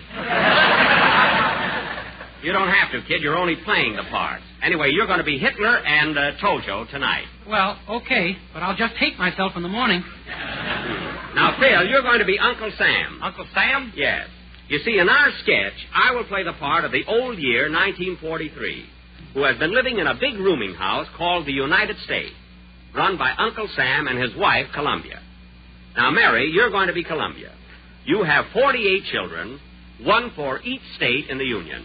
I've got 48 children? Holy smoke. Well, Mary, it's only an allegorical fantasy. Well, this is a fine time to tell me. Mary, I tried to explain it to you. Your children are the 48 states. Each state is a child. Oh, well, then I better hurry and change California. It's wet again.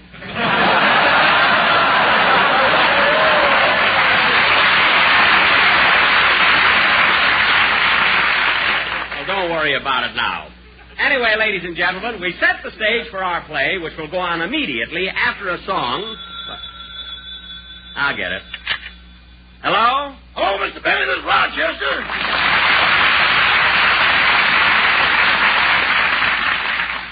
What do you want, Rochester? I've been down to the stores exchanging your Christmas presents for you. Oh, yes. You didn't have any trouble, did you? Only at one place. They refused to give you a refund on your Christmas tree.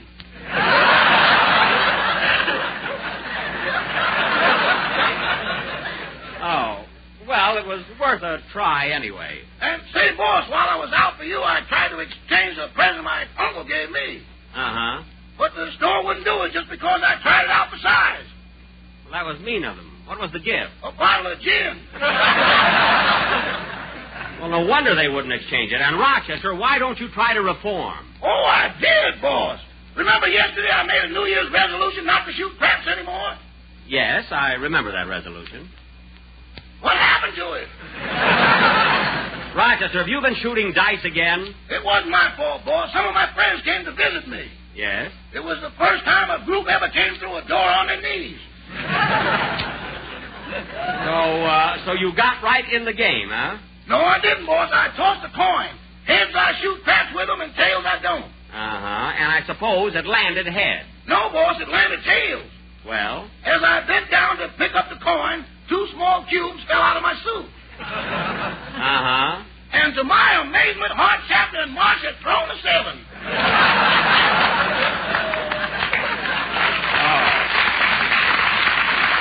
Well, I'll talk to you about that later. Where are you now, Rochester? In a phone booth on Central Avenue, and Get off my lap, honey. This is a high phone.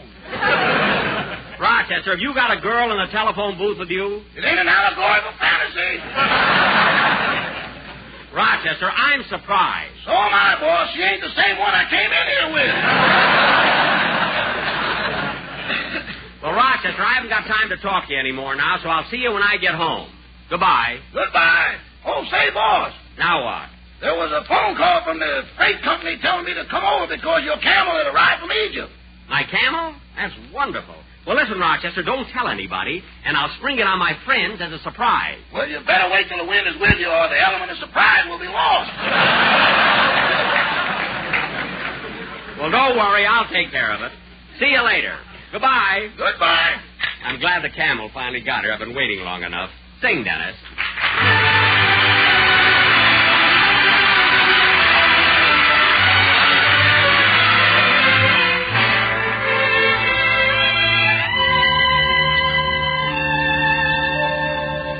This will be my shining hour, calm and happy and bright. In my dreams, your face will flower through the darkness of the night, like the light of home before me, or an angel watching o'er me. This will be my shining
My Shining Hour, sung by Dennis Day. And now, ladies and gentlemen, for our annual New Year's play entitled The New Tenant, or Goodbye 43, Hello 44.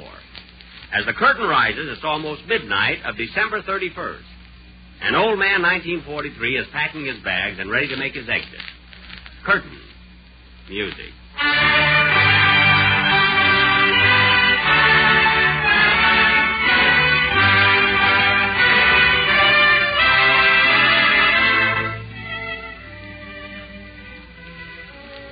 Oh, Columbia. Columbia. Will you come here a minute, please? What do you want, 43? Give me a hand with this packing, will you? I got to get out of here before midnight and make room for the new tenant. Oh, yes. Little 44 will be here any minute. Say, where's your husband, Uncle Sam? I'd like to say goodbye to him. Oh, he's around someplace. Sam's been pretty busy lately. You said it. All your kids have been pitching in, too. Here comes one of my relatives, the Navy. Oh, yes. Hello, Navy. Hello, old-timer. Hi, Columbia. Boy, has he grown. Yep, his tonnage is almost doubled. He's big, all right. Nice to see him so healthy. By the way, Navy, how's your wife? Oh, fine, fine. And congratulations are in order. Really? Yep, triplets. 3 new battleships.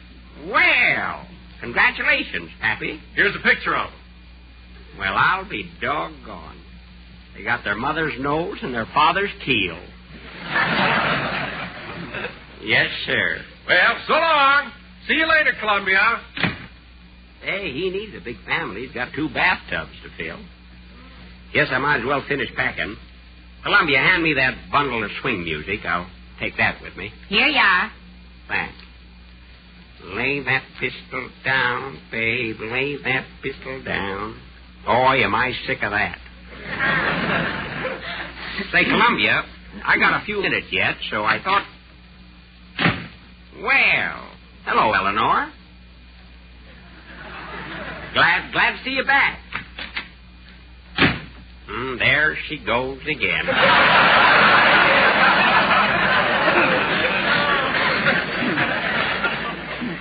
Say, Columbia, I started to tell you I've only got a few minutes, and I thought that maybe before we... Oh, hello, Sam. Well, Uncle Sam, where you been? Oh, what a week, what a week. I've really been busy, been sending Christmas presents to my nephews all over the world. Well, you're working hard, Sam, but you never looked better in your life. And say, what's that button you're wearing on your lapel?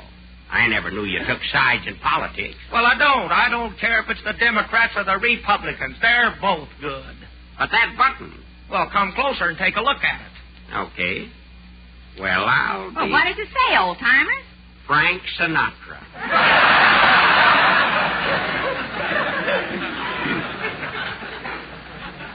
Well, Sam, it's good to know that with all that's on your mind, you still find time for a little entertainment. That's right, and that ain't all. Look down here.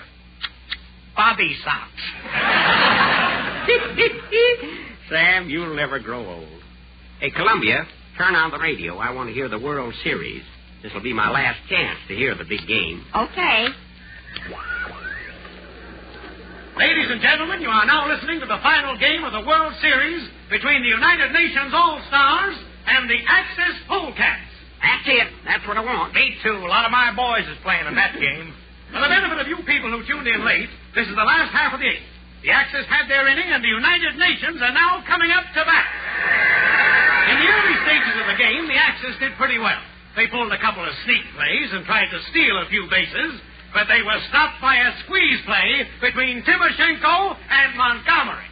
Those boys are sure a couple of big leaguers, all right. You said it, old-timer. And now, folks, before we resume our play-by-play description, I would like to remind you that this broadcast comes to you through the courtesy of Freedom Unlimited. That's a great product. All right, folks, the United Nations are now at bat. The coaches are George Marshall at third, Hap Arnold at first, and stepping up to the plate is Douglas MacArthur. Hear that, Sam? He's one of the heaviest hitters we got. Yep, he's got a darn good batting average, too. As you know, ladies and gentlemen, the battery for the Axis is Tojo pitching and Hitler catching. And oh, boy, is he catching. You're not kidding. And here comes the first pitch. It's a hit! Right between shortstop and third. And MacArthur is safe on first base. Well, Columbia, we got a man on first. Yes, sirree. Incidentally, folks, in the sixth inning, Mussolini got hit on the head with the ball. So now the Axis will have to get another water boy.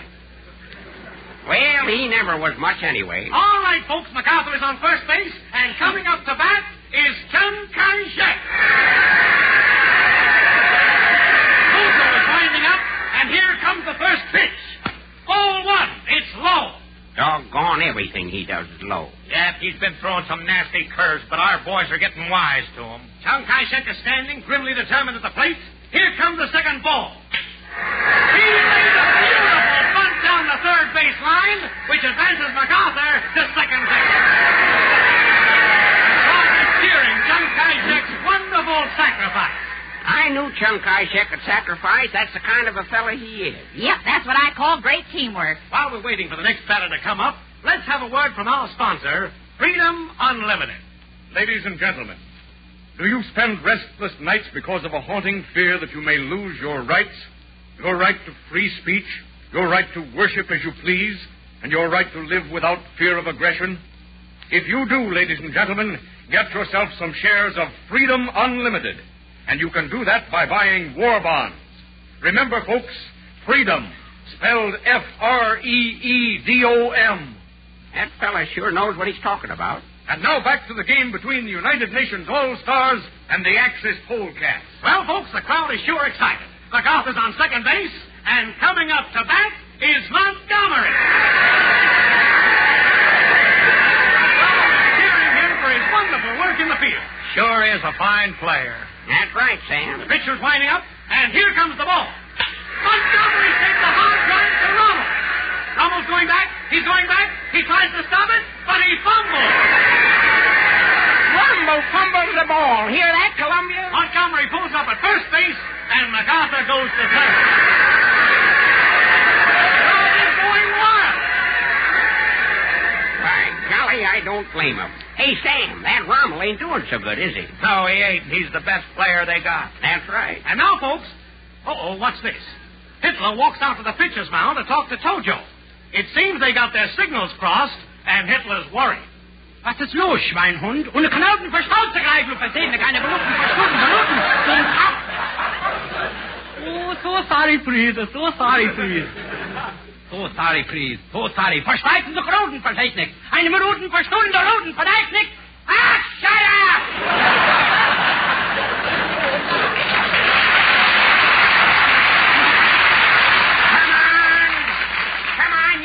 This game, so play ball. That's telling him, old-timer. Well, folks, the game's about to continue, but there's a switch in the battery for the Axis. Hitler is now going to pitch. A lot of good that'll do. Hitler used to have a pretty good arm. He oughta. He exercised it enough hanging wallpaper. Yes, ladies and gentlemen, Hitler is in the pitcher's box, and coming up to bat for the United Nations is Timoshenko. Timoshenko. He'll knock Hitler out of the box and then put him in one. Wait and see. And here comes the first pitch. Ball one, very wide. See that, Sam? Hitler's nervous. He's winding up again, and here comes the second pitch. Ball two. No, something, old-timer. I think Hitler's afraid to pitch to him. Here comes the third pitch. Ball three. You're right, Sam. Yep, Hitler doesn't dare take a chance with Timoshenko. There it is, ball four. Timoshenko walks to first, putting 3 men on base. Timoshenko on first, Montgomery on second, and MacArthur on third. Crowd is yelling for a home run. One good hit now put the game in the bag. What a ball game. What excitement. Bases are loaded for the United Nations, and the Axis team is plenty worried. This is the tensest moment of the game, and the question is... there's a conference being held in the United Nations dugout. Co-managers Roosevelt, Churchill, and Stalin are putting their heads together to decide on the final move, and... Wait a minute, folks. Wait a minute. They've reached a decision. They're sending Eisenhower to bat.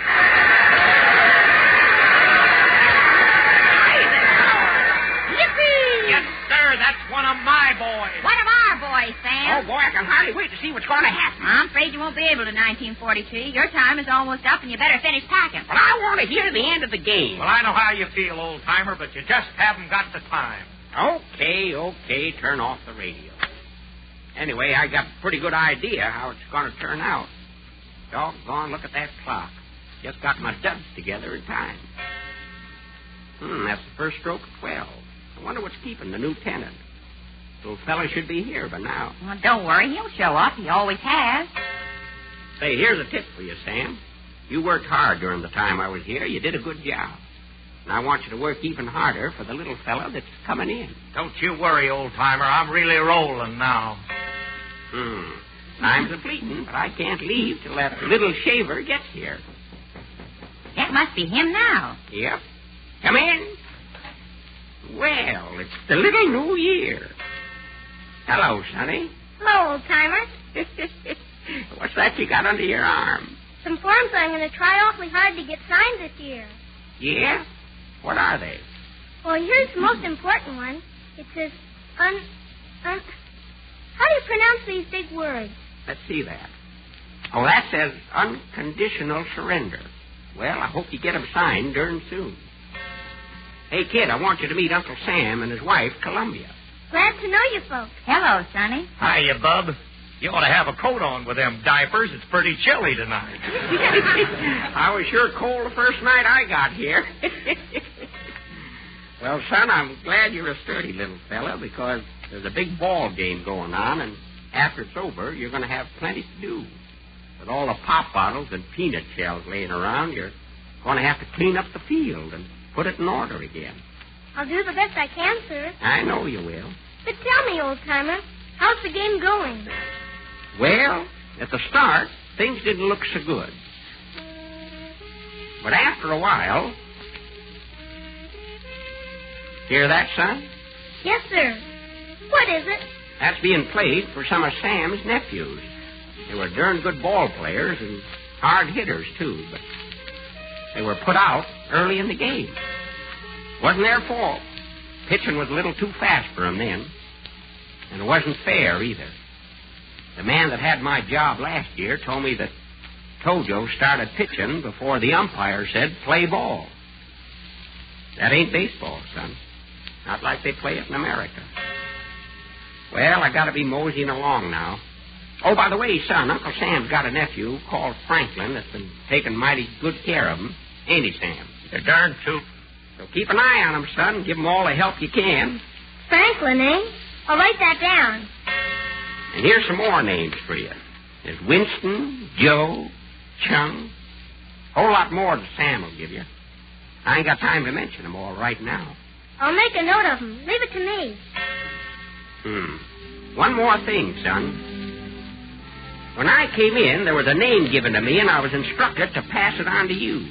And I want you to pass it on to the next little fella that takes over. Who is it, sir? The name is Colin Kelly. He represents all our boys who only got one turn at bat. Remember that, son. I will. Well, gotta be leaving now. Goodbye, Sam. So long, old-timer. Well, here I go. So long, 43. So long, Columbia. Keep 'em flying.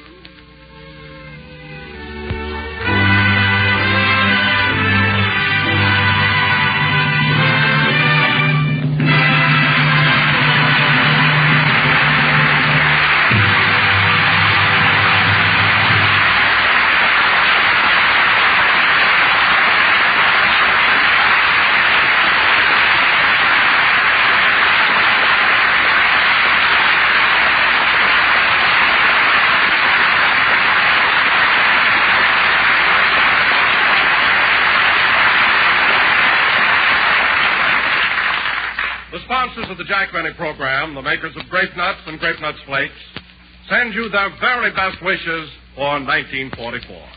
Good night, everyone.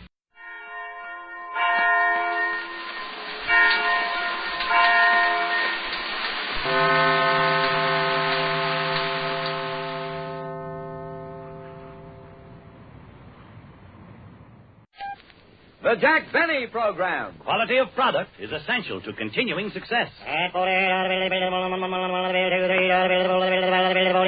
Sold American. Lucky Strike means fine tobacco. So round, so firm, so fully packed, so free and easy on the draw. LSMFT, LSMFT, LSMFT. Today, tomorrow, and always. Lucky Strike means fine tobacco, so round, so firm, so fully packed, so free and easy on the draw. Quality distinguishes a man, and quality distinguishes a product. Lucky Strike means fine tobacco. Yes, Lucky Strike means fine tobacco. The finer, the lighter, the naturally milder Lucky Strike tobacco. So smoke that smoke of fine tobacco, Lucky Strike. The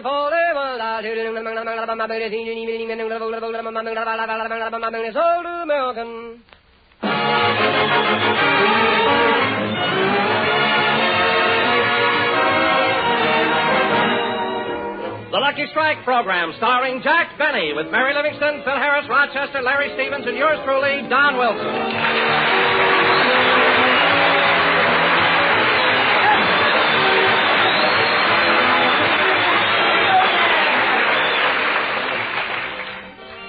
And now, ladies and gentlemen, this is New Year's Eve. Yes, New Year's Eve. The one time in the year when everybody should let their hair down. Yes, sir. Jackie said let it down, not take it off. Oh, pardon me. Continue, Don. So, in keeping with the spirit of New Year's Eve, I bring you a man who will get up at midnight, hang up his calendar, refill his hot water bottle, get back in bed again. Here he is, Jack Benny.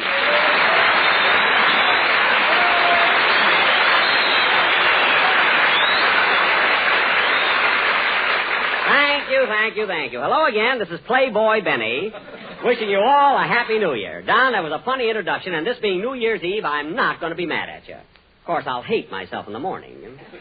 Yes, Don, here it is, New Year's Eve, and in just a few hours, it'll be 1945. 1945. Gosh, what I wouldn't give to be 19 again. What you wouldn't give to be 45 again. Mary, that's an easy joke if I ever heard one. But this is New Year's Eve. Then I'm not going to be mad at you, you know? Thanks, Cookie. You're welcome, Poopsie.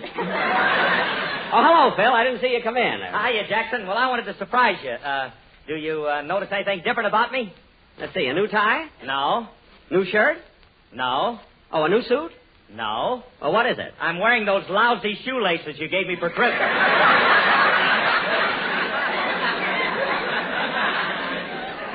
Phil, that is not the proper spirit, you know. Well, Jack, I hate to bring this up, but you didn't think of me. You didn't give me anything for Christmas. Oh, yes, Don. I ordered a nice gift for you, but it didn't get here yet. See, they're having a little trouble at Montgomery Ward.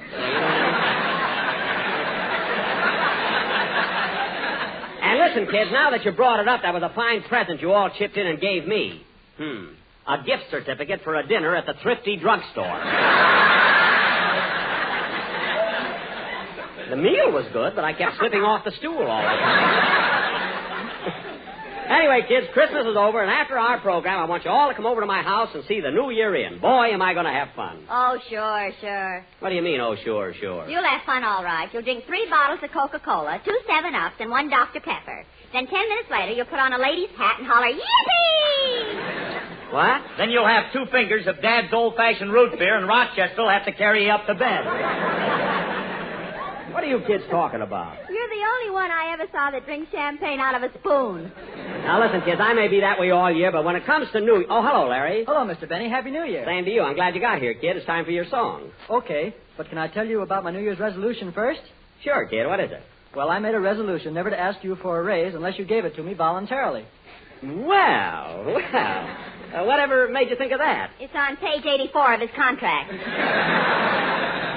It is not. Anybody that works for me can ask for a raise any time they want to. I can't help it if the government froze salaries. You know, you're not a bad little refrigerator yourself.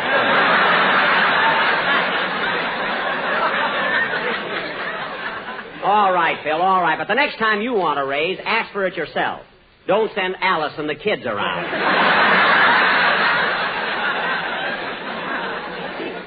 And where did they get those ragged old clothes?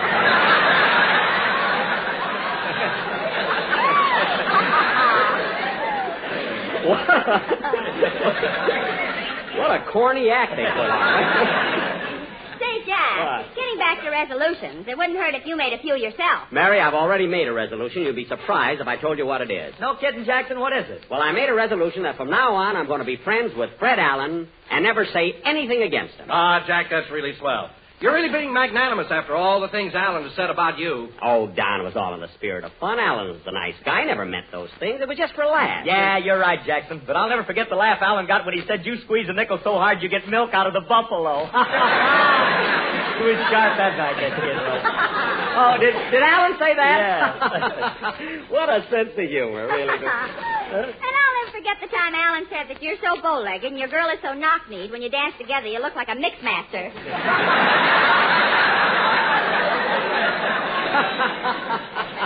What a sense of humor he used to have. What do you mean, used to have? Well, that guy's mentality is so low he has to lie down to think. Jack, your resolution. And with those bags under his eyes, his face looks like an old pair of pants with the pockets inside out. Jack, your resolution. I've still got till 12 o'clock. Think, kid, well, I think of some more. I hope I get some beauties before midnight. Believe me.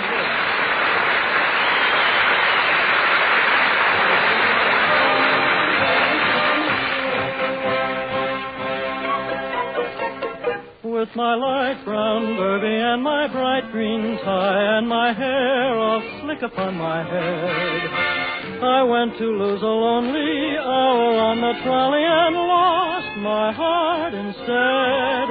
With her high starched collar and her light brown hair, she had such a gay and winsome air. I started to yen, so I counted to 10, then I counted to 10 again. Clang, clang, clang went the trolley. Ding, ding, ding went the bell. Zing, zing, zing went my heartstrings. For the moment I saw her, I fell. Chug, chug, chug went the motor. Bump, bump, bump went the brake. Thump, thump, thump went my heartstrings. When she smiled, I could feel the car shake. I tipped my hat and took a seat. I said I hoped I hadn't stepped upon her feet. I asked her name and lost my breath. She looked so lovely that it scared me half to death. Buzz, buzz, buzz went the buzzer. Plop, plop, plop went the wheel. Stop, stop, stop went my heartstrings. As she started to leave, I took hold of her sleeve with my hand. And as if it were planned, she stayed on with me, and it was grand just to stand with her hand holding mine through the end of the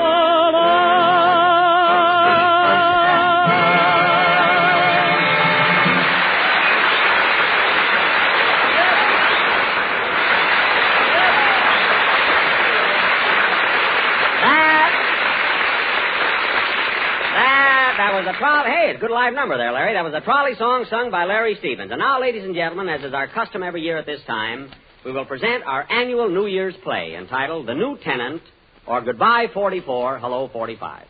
As most of you will remember, this is an allegorical fantasy that takes place... Hey, Jackson, just a minute. What do you mean by allegorical fantasy? Well, for instance, Phil, did you see Dumbo, the little elephant with the big ears? No. Did you see Ferdinand the Bull? No. Well, did you see the reluctant dragon? No, I haven't had a drink in 3 months, Jackson. I'm trying to get away from this stuff. Well, I'm not going to explain it to you, Phil. You'll understand it as we go along. And that last thing you said is a lie anyway. Now, in our not even in the script, I know. Now, in our fantasy, I will again play the part of the old year 1944, who has been living in a big boarding house called the United States, which is run by Uncle Sam and his wife, Columbia. Hey, Jackson, am I going to play the part of Uncle Sam? Yes, Phil, you'll wear a bright blue jacket with white stars on it and red and white striped pants. And I'll lay 8 to 5 people who think I'm Bing Crosby. Never mind. Now, Mary, you play the part of Columbia. You'll be Phil's wife, and you and Phil have 48 children. Holy smoke, now they'll really think he's Crosby. Let me explain it to you, Mary. Your children are the 48 states. You see, each state is a child. Oh, Jack, how could I possibly have 48 children? Mary, you were born in 1776. Oh. What are you laughing at? I look pretty good for an old babe, don't I? Not bad, not bad. Now, Don. Yes, Jack? You play a very important part in tonight's fantasy. You're going to be the world. The world, huh? Yes. And loosen your belt, Don. Your equator is strangling South America.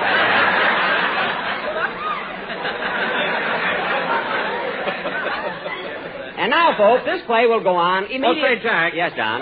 Come here a minute. I want to show you something. What is it? Now, if I'm the world, then my chest must be the United States. Uh-huh. And right over here, a little to the southeast, is Goldsboro, North Carolina. Right here? Oh, pardon me, Don. I didn't know my finger was cold. I'm sorry. Well, anyway, Jack, this little town of Goldsboro is right in the heart of the tobacco country. I know, Don, but we've got a play to do. And it's here that they get those finer, lighter, golden leaves of tobacco and make them into Lucky Strike cigarettes. Well, that's fine, Don, but... And that's why that slogan, LSMFT, is so true. But, Don, I can't see where that has anything to do with our New Year's play. You see, LSMFT stands for Lucky Strike, means fine tobacco. Yes, Jack, Lucky Strike means fine tobacco. Don, that happens to be a statement of fact, while our play is an allegorical fantasy. There's no connection. Oh, I'm sorry, Jack. Well, that's all right, Don, but don't bring it up again. Until next Sunday. Now, button up your shirt. Goldsboro's getting goose pimples there. And now, ladies and gentlemen, our annual New Year's play will go on immediately after a music... Oh, darn it. I'll get it. Hello? Oh, Mr. Benny, this is Rochester.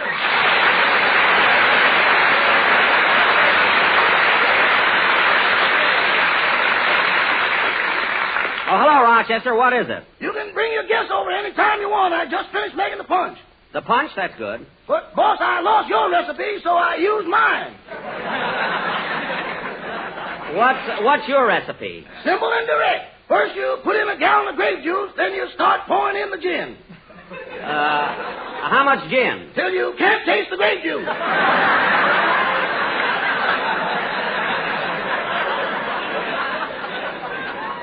Oh, my goodness. That ain't all. Then you start pouring in the bourbon.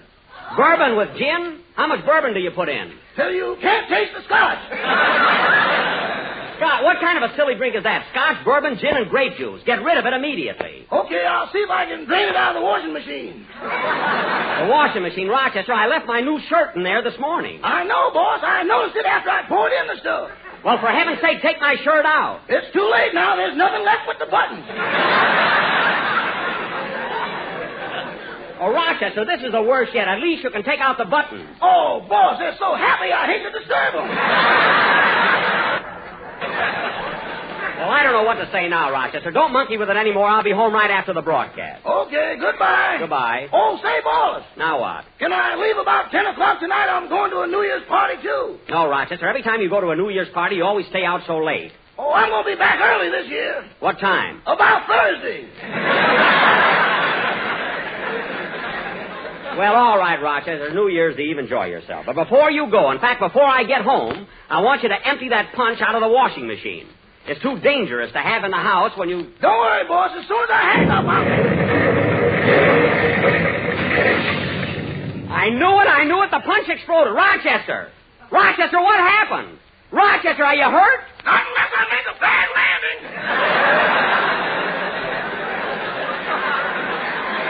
A bad landing. Rochester, where's the punch bowl? I don't know, but I'm over the Rose Bowl. Oh, well, play, Phil. He'll be back after the break.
Hollywood Canteen, played by Phil Harrison as orchestra. Now, ladies and gentlemen, for our annual New Year's play entitled The New Tenant, or Goodbye 44, Hello 45.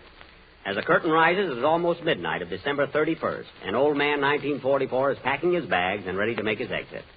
Curtain music.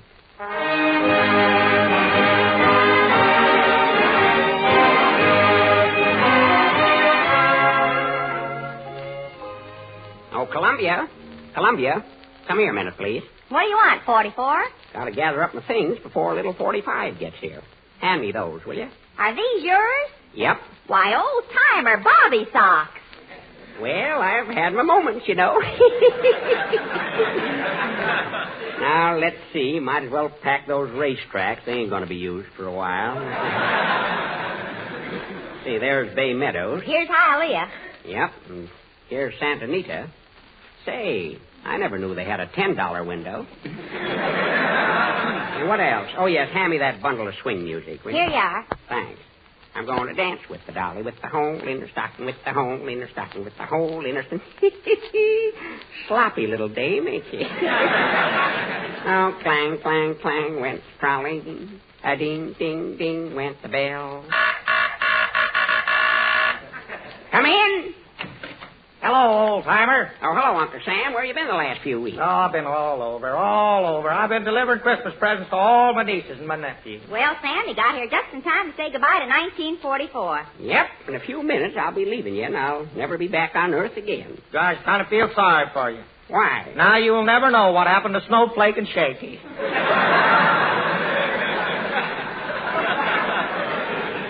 That's right. Say, Sam, I was looking for you yesterday. Where were you? Well, I ran up the West Coast. I wanted to ask Henry Kaiser what's cooking. Uh-huh. And between what's and cooking, he launched 3 ships. Well, you're getting the ship, Sam. Just get the men to sail them. You're all set. Well, I better finish my packing. Let's see. Maybe I ought to take along some of these moving pictures. You want to take Going My Way? Everybody's seen it. No, I better leave that. I want little 1945 to see it. With all the problems he's going to have, that picture will do him a lot of good. Well, how about taking Jack Benny's new picture? No, that's going to be one of his problems.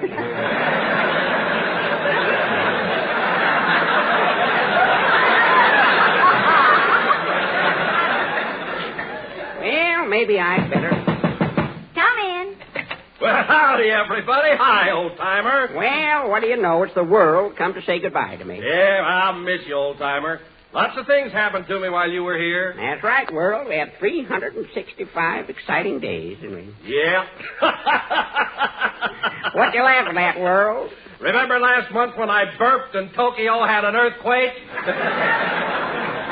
Yep. Say, World, your earthquake shook them almost as bad as my B-29s. You're right, Sam. Say, World, why don't you hang around till the lieutenant arrives? Sure, stay a while, World. Sit down on the refrigerator, cool off your Arctic Circle. Say, Columbia. Yes? Tune in the radio. This will be my last chance to get a little entertainment. Okay. You're listening to another broadcast of Mr. Keene, Tracer of Lost Persons. The next case is that of a man named Benito Mussolini, alias Il Duce. A sure way to identify this fugitive is to get him up on a high building and show him a balcony. If he steps out on the balcony and makes a speech, he's Mussolini. If he steps out and there is no balcony, let's hope so. I wonder where he's hiding. Oh, I wouldn't worry too much about him. His troublemaking days are over. Yeah, I'll get another station. And now that you have answered the first one correctly, would you like to try the $2 question? Yeah. The $2 question is a simple one. Oh, by the way, what is your name? My name is Adolf Hitler, but for $2 you can call me Schickelgruber. All right, Adolf. Would you like to try the $4 question? Yeah. You will be Nobody asked you, Gary. Please, no coaching from the audience. Now for the next question. Tell me, Adolf, who won the Battle of Stalingrad? Germany. I'm sorry, that's the wrong answer. Wrong! Schweinhund, you call me wrong. Adolf Hitler can't be wrong. I'm always right. Heil Hitler. Heil myself. Verbluten, Truden, Dammkopf und Gott. Adolf, stop chewing up the rug. I know what you are thinking. You are thinking that because I chew up rugs, I am crazy. I am not crazy. I am Adolf Hitler. I am one of the greatest.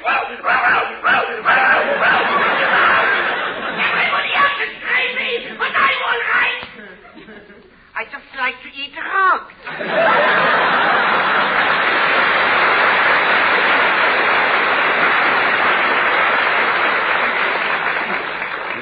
Get another station, Columbia. Schickelgruber seems to have lost control of himself. Okay, old-timer.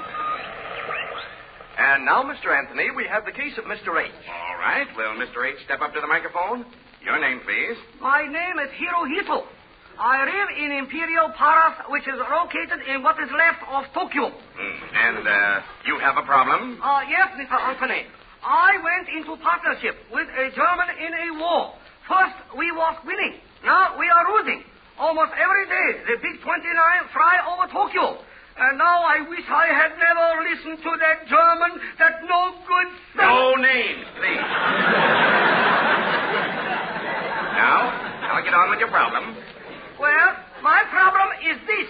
If I have the world's greatest army, and the world's greatest air force, and the world's greatest navy, then please tell me, Mr. Anthony. Yes? Why in the name of Nagasaki am I getting the sukiyaki knocked out of me? I'll tell you why, Hirohito. Because you and your whole gang are a bunch of dirty, no good... No names, please. No names. Yes, Hirohito, you have a problem. But it's of your own making, and I cannot, nor would I, give you any advice, any consolation, or any hope for the future. And if you'll excuse the expression, scram, bum! That's telling him? Turn it off, Columbia. Shut it off. Doggone, look at that clock. Just got my duds together in time. That's the first stroke of 12. Wonder what's keeping the new tenant. Don't worry, he'll show up. He always does. Say, here's a tip for you, Sam. You worked hard during the time I was here, and you did a good job. But I want you to work even harder for the little fella that's coming in. Well, don't you worry, old-timer. I'm really rolling now. Time's a-fleeting, but I can't leave till that little shaver gets here. That must be him now. Yeah. Come in. Well, it's the little new year. Hello, Sonny. Hello, old-timer. Isn't he cute? Just look at the size of him. Yeah. Bet he doesn't weigh much more than Sinatra. What's that you got under your arm, Sonny? Some forms I'm going to try awfully hard to get signed this year. Yeah? What are they? Well, here's the most important one. It says, how do you pronounce these big words? Let's see it. Oh, that says unconditional surrender. Well, I hope you get them signed darn soon. Hey, kid, I want you to meet Uncle Sam and his wife, Columbia. Glad to know you, folks. Hello, Sonny. Hiya, Bub. You ought to have a coat on with them diapers. It's pretty chilly tonight. Yeah, I sure was cold the first night I got here. Say, Bub, I almost forgot. This is the World. Want you to meet him, too. Hello, son. Hello. So you're the World, huh? Yes, sir. Gosh, there's enough room on him for everybody. Well, there should be, but there are a couple of fellas that are trying to hog it all. They ain't never satisfied. Now, sit down, Sonny. I want to show you my album. A few pictures I took while I was here. Now, here's a family picture of a bunch of Uncle Sam's nephews. Say, they all look alike, don't they? Well, they do in those uniforms, but let me tell you something, Sonny. They're doing a great job. And you can be proud of each and every one of them. What are their names? Well, I don't know them all, but there's a fella named Jones. Here's another one here, O'Reilly. There's a kid called Spinelli. Right next to him, see that colored boy there? Mm-hmm. His name's Johnson. Right in back of him, that's Lopez. Right alongside of him is a fella named Ginsburg. And the fella way over on this end here is Peterson. All good Americans. Now, Sonny, here's a picture of another group of Uncle Sam's nephews. Now, these boys felt just like you did. You know, about the world being big enough for everybody. These boys, just like the others, went out to do something about it. Gee, they look like the kind of fellows that would do a good job. They did more than a good job. Too bad they can't come back tell you about it. And listen, Sonny, one of your jobs is not to forget what they did. And here's something else you don't want to forget. What's that, sir? Well, you got to see that Sam's nephews and nieces here at home stay on their jobs. Keep giving blood to the Red Cross. And never stop buying bonds until you get that paper signed. You know, the one you brought with you. Yes, sir. And another thing. Say, old-timer, you better get moving. Oh, wait a minute. Don't rush me. Oh, by the way, son, Uncle Sam's got a nephew called Franklin that's been taken mighty good care of him. Ain't he, Sam? Darn tootin'. So keep an eye on him, son, and give him all the help you can. Franklin, eh? I'll write that down. Well, my time's almost up. Gotta be leaving now. Goodbye, Junior. So long, Pop. Goodbye, Sam. So long, old-timer. Well, here I go. Goodbye, 44. So long, Columbia. Keep 'em flying.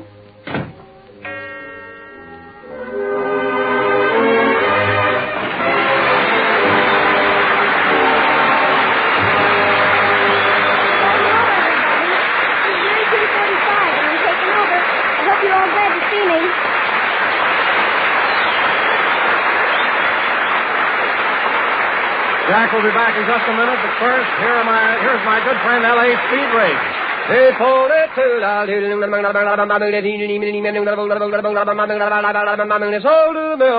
It takes fine tobacco to make a fine cigarette, and the tobacco used in Lucky Strike cigarettes is fine tobacco. Witness independent tobacco experts, men like Mr. Charles W. Jenkins of Bowling Green, Kentucky, who said, "As a warehouseman, I have seen Lucky Strike by the lighter, naturally milder tobacco. And so I have been smoking Luckies for 24 years. The next time you buy cigarettes, remember Mr. Jenkins' statement.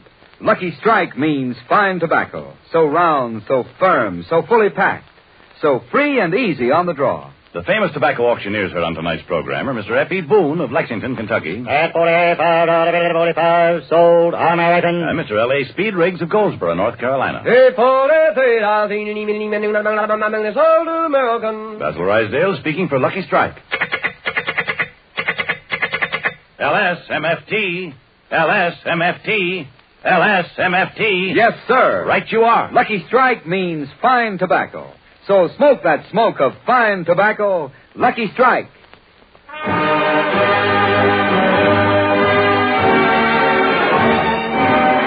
Good night. Happy New Year, everybody. Happy New Year. Happy New Year. This is the National Broadcasting Company. KFI, Los Angeles.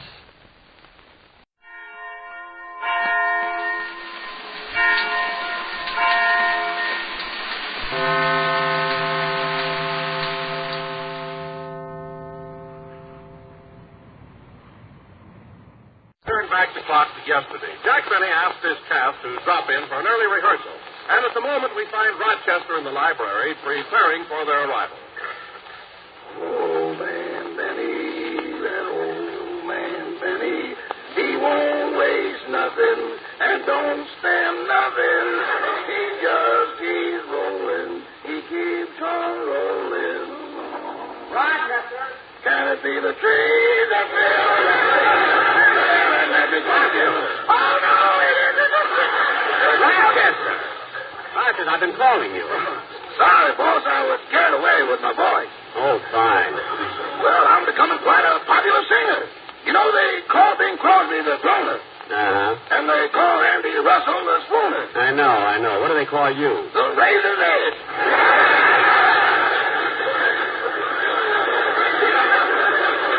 You sound more like the yearling. Now, Rochester, my cast should be here soon for rehearsal. My cast comes later, by the way. Have you got everything ready? Yes, sir. I've got the chairs, the scripts, and the pencil. Good. And I filled the Coca-Cola machine and turned off the water. Turn the water on again. At our last rehearsal, Miss Livingston fainted. Nobody had a nickel. We had an awful time bringing her through. Anyway, this is the holiday season, and I'd like to serve them the eggnog I told you to make this morning. You did make it, didn't you? Yes, sir. Is it good? Want to smell my breath? No. No, I'm on the wagon. But you know, Rochester, that's a strange drink. I wonder why anyone would ever think of mixing eggs and bourbon. It's purely psychological, boss. Psychological? Yeah, you see, the eggs make you think you're getting something very helpful. Uh-huh. And the bourbon makes that fact unimportant. Well, that's logical. By the way, Rochester, how much eggnog did you make? About 250 gallons. 250 gallons. For goodness sake, I don't want to drink it. I mean, I don't want to bathe in it.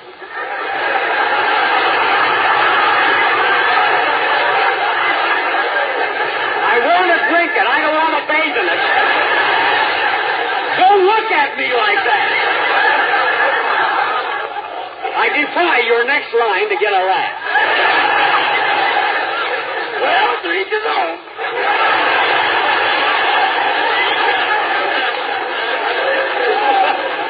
You fooled me. All right. Make some sandwiches, too. Yeah. Come away with me, Lucille, in my merry Oldsmobile.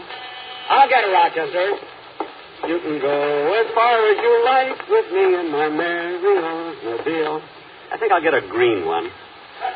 It blends into the sagebrush on Mulholland Drive. Hello, Jack. Oh, Mary, come on in. You're the first one here. Jack, how come you call rehearsal so early? Well, Mary, I'll tell you the truth. I have a date tonight with Gladys Zabisco. Gladys Zabisco? Oh, Jack, surely you can do better than that. Look, Mary, Gladys is very nice.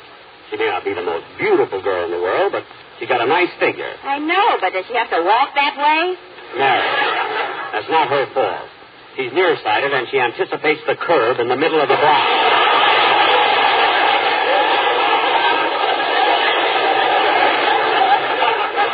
Anyway, we're going to have a nice time. I'm taking her to a nightclub. Slapsy Maxie? Slapsy Maxie's with Gladys? Not after what happened last time. No, Jack, it wasn't the manager's fault that people came up to her and said, "May I have your autograph, Maxie?" Imagine mistaking Gladys for Slapsy Maxie. She's only got one cauliflower ear. By the way, Mary, would you like a glass of eggnog? Oh, sure, Jack. I'd love to have a... Wait a minute. Who made the eggnog? Rochester. Why? What's the matter? Well, last Christmas I tasted some of Rochester's eggnog, and the next thing I knew I was at the Rose Bowl game. Oh, you saw the game? Saw it nothing. I was playing left tackle for Alabama. Stop kidding. Now, come on, have one. I'll get it. Hello? Oh, Mr. Benny, this is Dennis. What time is rehearsal? 1 o'clock. Well, what time is it now? 1:45. Oh, then I guess I won't have enough time to shave. Dennis, why should it take you 15 minutes to shave? I haven't got the fuzz yet.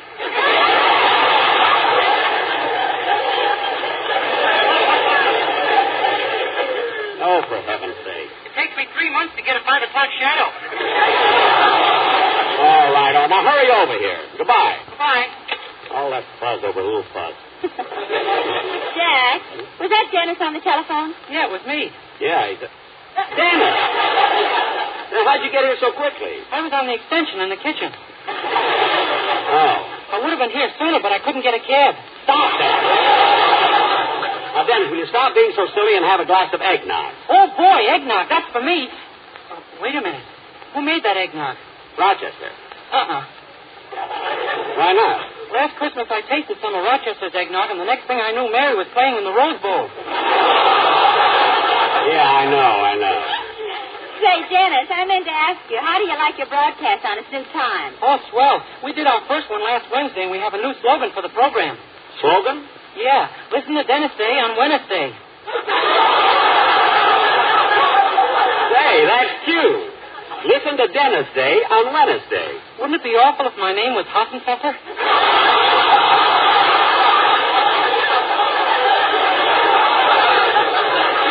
What? Listen to Hassenpfeffer on Wassenpfeffer Day. Tune in next week at the same Hassenpfeffer. I know. Say, Jack, What? I forgot to tell you I got a note from Mama yesterday. Mama, you did? Well, what did the Judy Canova of Plainfield have to say? She was very excited about my sister Babe taking my place in the program. Really? But you know, Jack, you made a mistake when you announced that it was Babe's first appearance.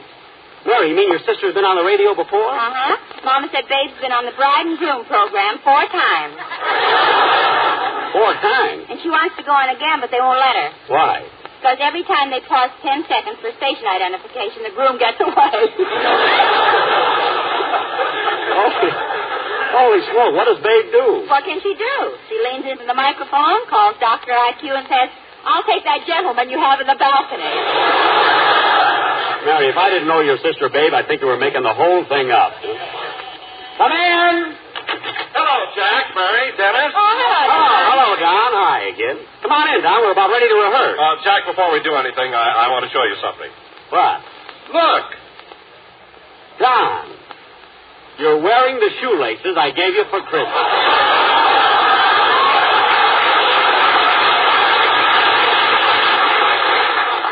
How nice. Don, you can take the card off. Everybody knows who gave them to you. Well, I'm not taking it off. I want to make sure people know what a cheap gift Jack gave me. What? 13 years I've been with you, Jack. 13 years. And you show your appreciation with a lousy pair of shoelaces. Well.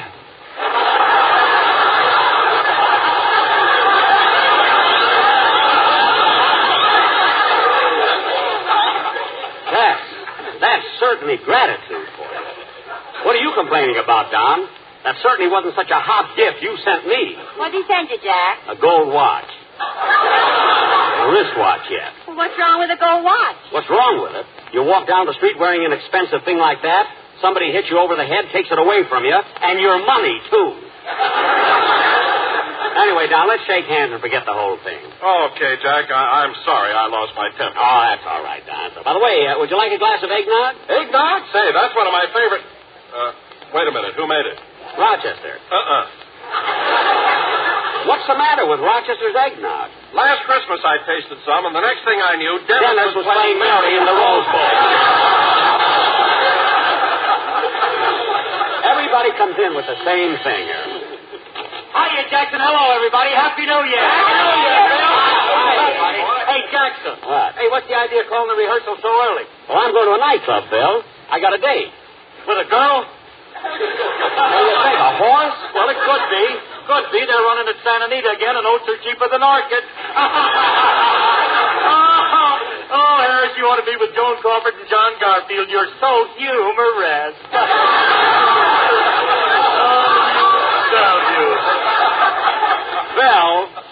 Phil, why don't you jump in the lake and see if that point on your head will right underwater?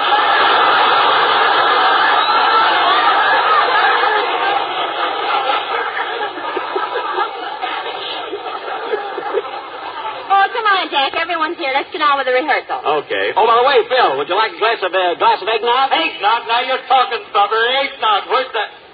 Hey, wait a minute. Who made that eggnog? Rochester. Oh, lead me to it. Oh, Rochester, will you pour a glass of eggnog for Mr. Harris? Yes, sir. Here you are, Mr. Harris. Oh, thank you, Roch. Oh, this looks wonderful. Shangri-La with a head on it. Hey, tell me something, Roch. How'd you make this eggnog? I used 1 egg to 5 quarts of bourbon.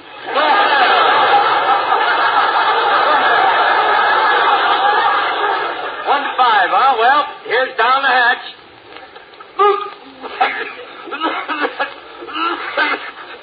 Mr. Harris. Mr. Harris.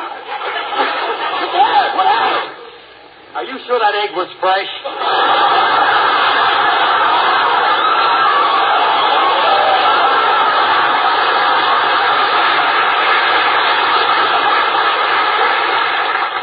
Drink it down, Mr. Harris. The first sip's the hardest. Okay, here goes. Well, Phil, how do you like it? Phil, how do you like it? Jackson, what are you doing here at the Rose Bowl?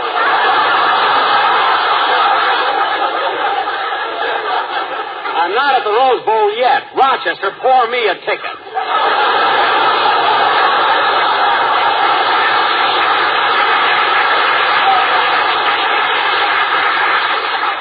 Yes, sir. I'll take your glass, Mr. Harris. Well, Buddy Young, what are you doing? Look, Phil, you had your drink, you had your joke. Now let's get on with the rehearsal. Dennis, we'll have your song first. Okay.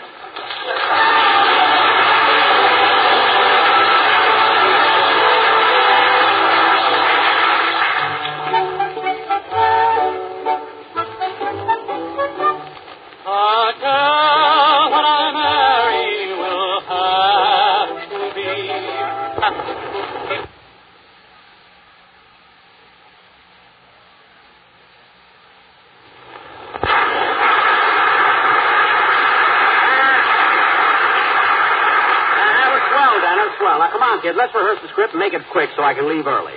Say, would any of you kids like to join us? I'm taking Gladys to a nightclub. Oh, thanks, Jack, but I can't make it. Me either. I'd like to go, Jack. Okay. How about you, Dennis? Sure, fine. I'll take Mary. Well, that'll be swell. Hey, Mary, will you give me a kiss when I take you home? Well, I don't know, Dennis. I'll think about it. Well, think fast, sister. I ain't blowing my dough for nothing.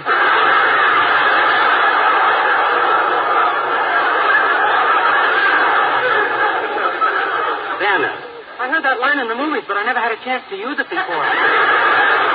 I'm glad you got it off your chest.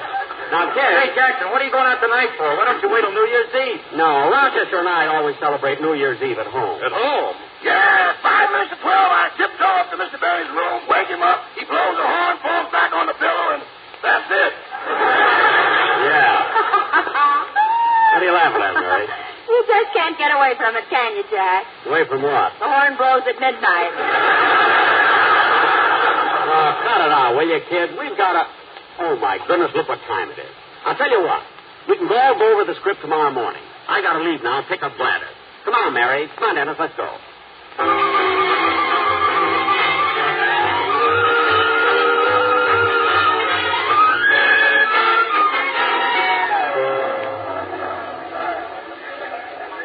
Jack, you'll never get a table in this nightclub. It's too crowded. Yeah, look at all those people in that little room. Boy, are they jammed together. That's the coat room. Those are coats. Oh, I wondered why they didn't have their pants on.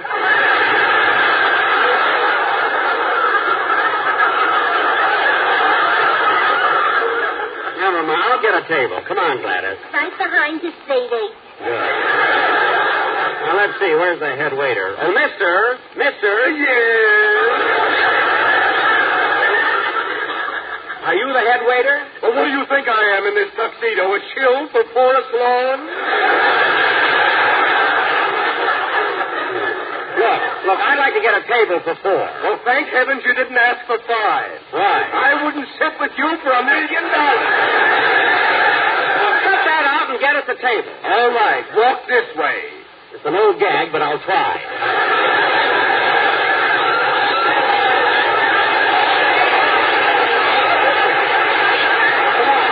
Come on, kid. Here you are, folks. Say, this is a pretty good table at that, isn't it, Gladys? It sure is, Speedy. Boy, what a crowd. Mary, where are you sitting? Right behind you, Speedy. Well, pull your chair over. Well, kids, come on, let's order. Pardon me, folks, pardon me, but have you seen my wife? No, we haven't seen her. Oh, well, thank you, and a happy Same to you. Now, let's see. What do I don't know what I wanted. Happy New Year, ladies and gentlemen. This is Herbie Vigran, your master of ceremonies for the evening. Now, in just a minute, we're going to have some dancing. But while the orchestra is setting up, I've got a little joke for you. Hey, this guy looks pretty sharp, doesn't he, Gladys? I've only got eyes for you, Speedy. I know.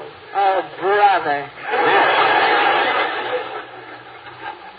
A funny thing happened on the way to the club tonight. The panhandler stopped me on the street and said, "Hey, mister, would you give me $50 for a cup of coffee?" So I said to him, $50 for a cup of coffee? And he said, "Yeah, I want to drink it at the Rose Bowl game." What a lousy joke. I wonder if Fred Allen knows that guy's stealing his stuff. That was awful, wasn't it, Gladys? Ain't it the truth? Yeah. And now, ladies and gentlemen, everybody dance!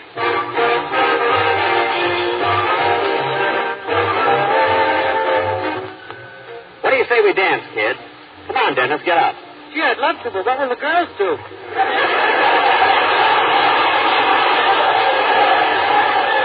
I mean, you dance with Mary. Gladys and I will sit this one out. Come on, Dennis. Gee, you're a swell dancer, Mary. Well, thanks, Dennis, but don't hold me so tight. Okay. Hey, Libby, have you ever thought about getting married? What? I got my own show now, you know. Oh, Dennis, stop being silly. If you turn me down, I'll kill myself. Dennis, you're crazy, but you're kind of cute.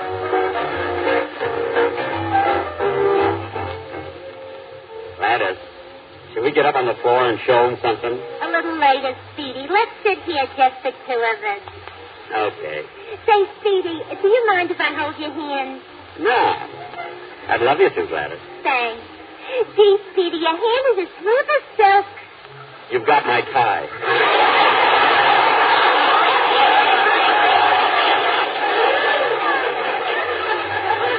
You know, Gladys, when we're holding hands, I feel like a heel. Oh, sugar boy, don't talk like that. Well, I can't help it.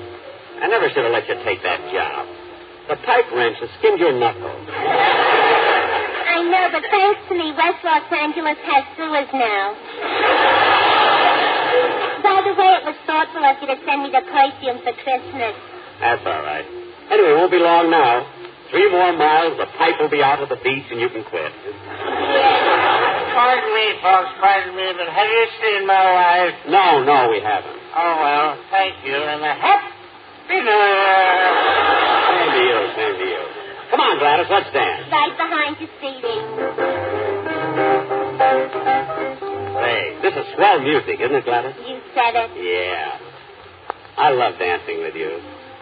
Da-da-da-dum, bing-bum, dee-da-da-dum. Da-da-da-dee-dum, dee-da-da-dee. Ouch, my foot! Oh, I'm sorry, Tootsie Roll. I hope I didn't dirty your shoes. No, I left them under the table. I thought you looked shorter. The night is young, the skies are clear, and if you want to go walking, dear, it's delightful, it's delicious, it's delightful. LSM, OMSD, OLSS, that's for me. It's delightful, it's delicious, it's delightful. You can tell at a glance what a swell night this is. From what you can hear,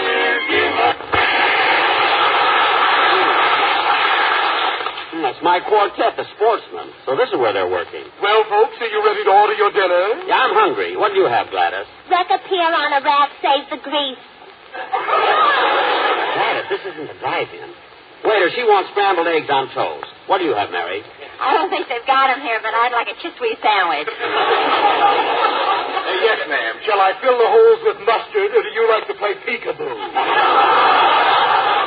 Bring the mustard on the side. We'll add lib. Now, let's see. I think I'll have crab meat Louis. You order, Dennis. Spaghetti Louis. Spaghetti Louis? I thought that was the waiter's name.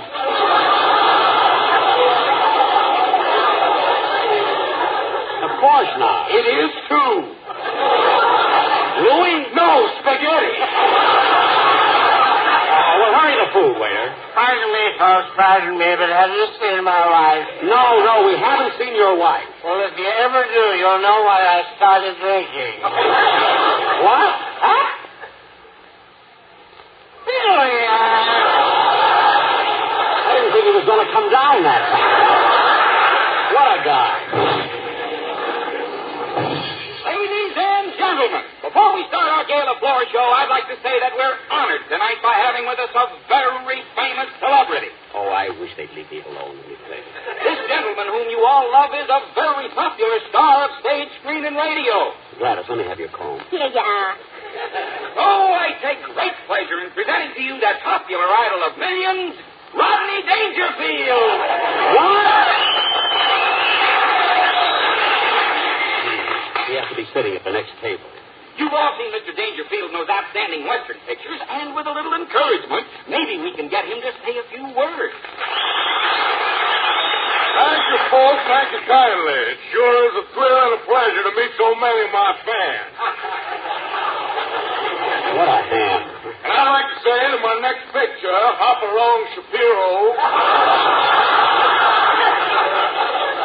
is going to be even better than my last picture, The Cactus Blooms at Midnight. So that's for me. And now, friends, I'd like to introduce my co-star who's right here at the table with me. Take a bow, Desert Pain. How do you like that? He even brought his horse. Gladys, give me your handkerchief. Thanks. Anyway, you folks didn't come to hear me talk all night. So I just wanted to... Pardon me, Mr. Dangerfield. Would you please put your autograph on this menu? Why, certainly, Biff. Thank you.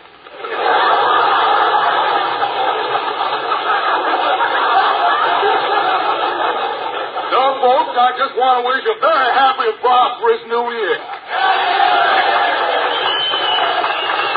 Imagine introducing a ham like Rodney Dangerfield. Come on, kids, let's get out of But, here. Jack, we ordered food. I don't care what we ordered. Let him give it to the horse. I'm going home. Ladies and gentlemen, we have another celebrity with us tonight. None other than Jack Benny. Well. Are you going to stay now, Jack? Certainly. What are you mad about? Sit down, Gladys. Ladies and gentlemen, Master of Ceremonies, my worthy colleague, Mr. Dangerfield, and...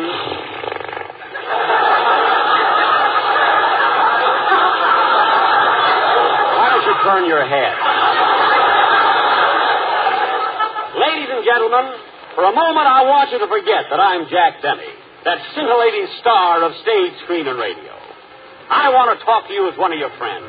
I want to take this opportunity to wish all of you and yours and everybody all over the world good health and happiness throughout the year. And now I'd like to tell you just a few things about my next picture. My next picture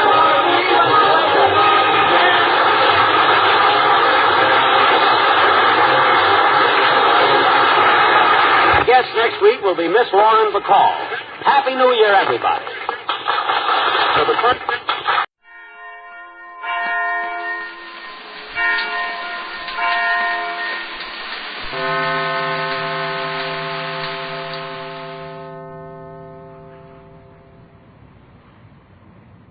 The Jack Benny Program, transcribed, presented by Lucky Strike.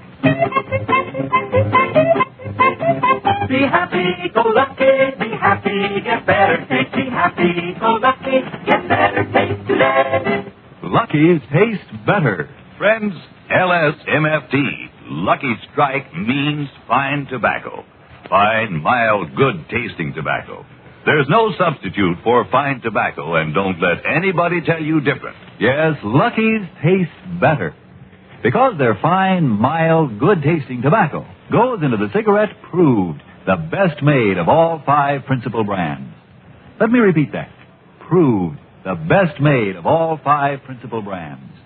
That's not an empty claim. That's a fact. Verified by leading laboratory consultants. For example, Crowley and Robertson of Richmond, Virginia, who report, "It is our conclusion that Lucky Strike is the best made of these 5 major brands. So don't be misled by double talk. Remember the facts. Enjoy fine, mild, good-tasting tobacco in the cigarette that tastes better, Lucky Strike. So mild, so smooth, so firm and fresh, with better taste in every puff. When you buy cigarettes, remember, Lucky's taste better." Be happy, go lucky strike today.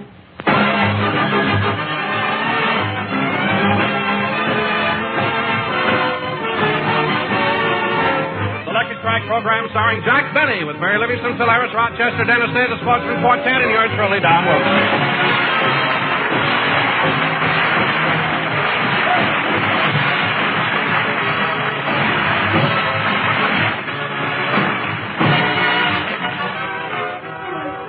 Ladies and gentlemen, tomorrow will be New Year's Eve. But Jack has invited the gang over today for his annual pre-New Year's celebration. So let's go out to Jack's home in Beverly Hills, where we find Rochester preparing for their arrival. When you say I beg your pardon, then I'll come back to you. When you ask me to forgive you, I'll return. Rochester. Like the swallows at Serrano, return to Capistrano. Rochester. Huh? Oh, hello, boss. Look, Rochester, I appreciate your singing my song, but my gang will be here soon. I want everything to be just right. How are things coming along? Fine, boss, fine. What about the eggnog you were going to prepare? Did you make it? Uh-huh. How do you fix that eggnog, Rochester? Just eggs and bourbon. Of course, I'm not much of a connoisseur of drinks, but that seems rather strange to me. I don't know. I wonder why anyone would ever think of mixing eggs and bourbon. It's psychological, boss. Psychological? Yeah, you see, the egg makes you think you're getting something very helpful. Uh-huh. And the bourbon makes that fact unimportant.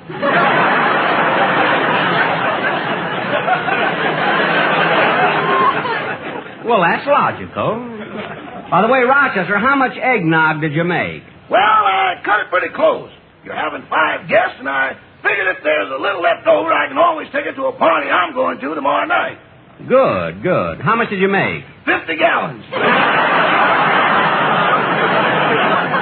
50 gallons? Hey, Rochester, you've got a lot of... Someone at the door. I'll get it. So they took the wheelbarrow and went down...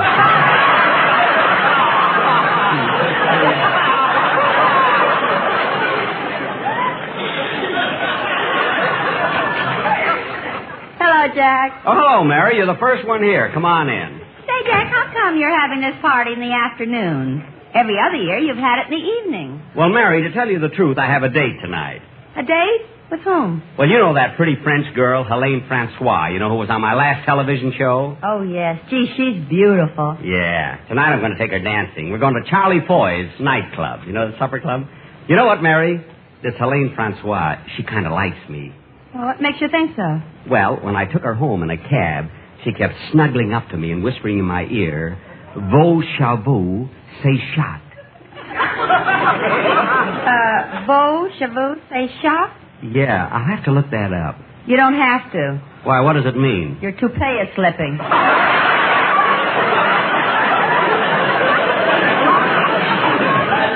Oh, well, at least she cares. I'll say one thing, Jack. She's a whole lot nicer than that girl you used to go out with, that Gladys Zabisco. Now, wait a minute, Mary. Gladys Zabisco is a swell girl. She may not be the most beautiful girl in the world, but she's got a nice figure. I know, but does she have to walk that way? Mary, that's not her fault. She's nearsighted, and she anticipates the curb in the middle of the block.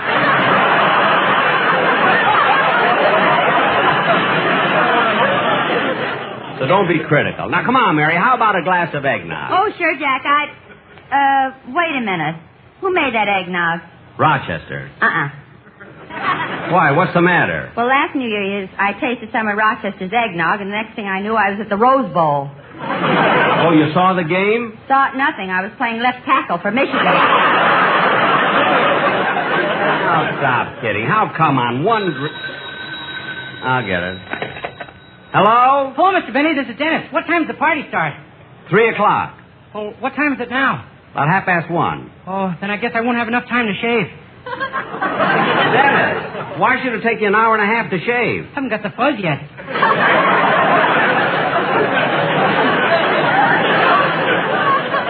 Oh, for heaven's sake. It takes me 3 months to get a 5 o'clock shadow. All right. Now hurry over here. Goodbye. Goodbye. What a silly kid. Jack, was that Dennis on the telephone? Yeah, it was me.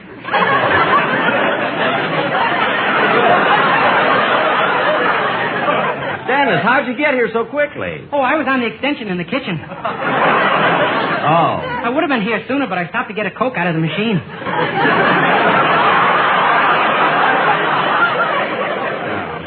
Well, Dennis, how about having a glass of eggnog? Oh, boy, eggnog. That's what... Wait a minute. Who made it? Rochester. Why not? Last year I tasted some of Rochester's eggnog, and the next thing I knew, Mary was playing in the Rose Bowl. Yeah, I know. Now, look, kids, as soon as we... Come in. Oh, hello, Don. Hello, Jack. Hello, Don. Hi, Mary. Dennis. Hello. Come on in. Don.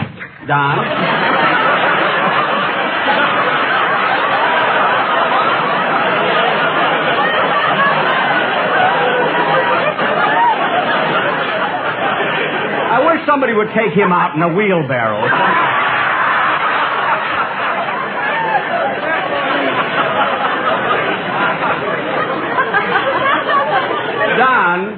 Don, would you like a drink? Now, wait a minute, Jack. First, I want to show you something. What? Look. Don, you're wearing the cufflinks I gave you for Christmas. Isn't that nice? Don, you can take the card off. Everybody knows who gave them to you. Well, I'm not taking it off. I want to make sure people know what a cheap gift Jack gave me. What? Jack, I've been with you 18 years. 18 years of loyalty and devotion. 18 years without missing one program. And you show your appreciation with a pair of lousy $1.98 cufflinks. When?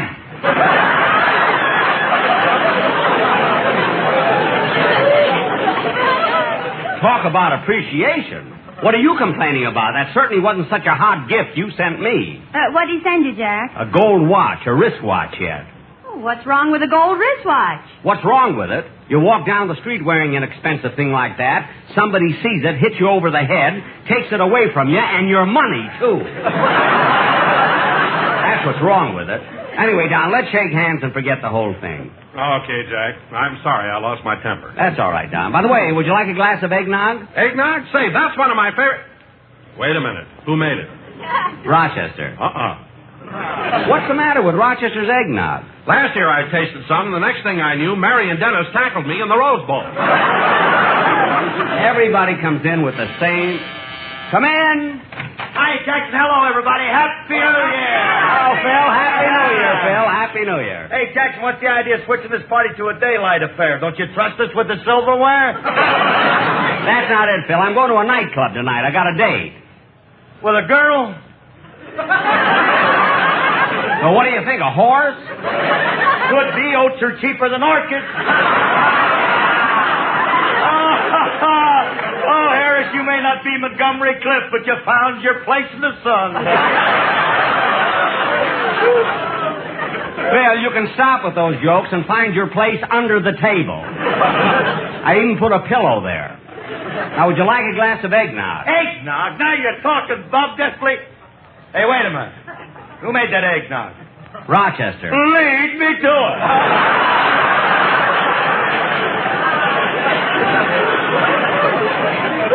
Rochester, will you pour a glass of eggnog for Mr. Harris, please? Yes, sir.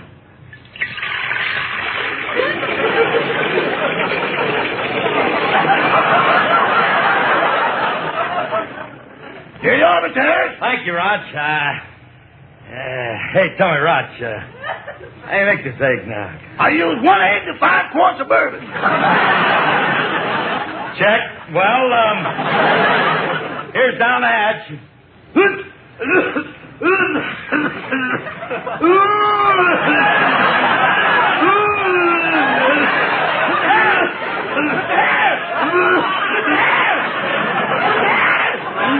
What happened? You sure that egg was fresh?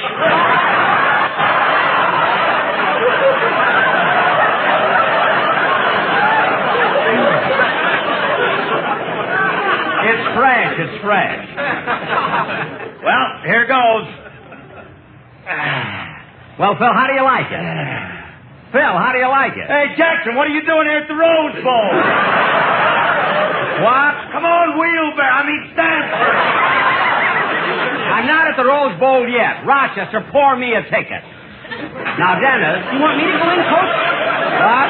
I say, you want me to go in, Coach? Yeah. Report to the referee and sing a song. Okay.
Surprise.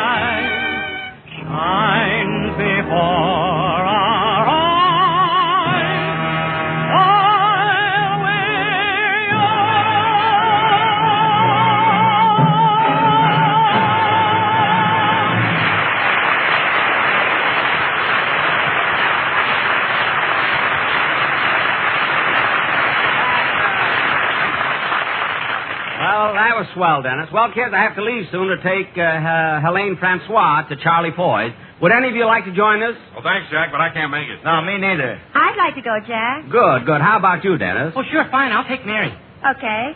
Hey, Mary, will you give me a kiss when I take you home? Well, I don't know, Dennis. I'll think about it. Well, think fast, sister. I ain't blowing my dough for nothing.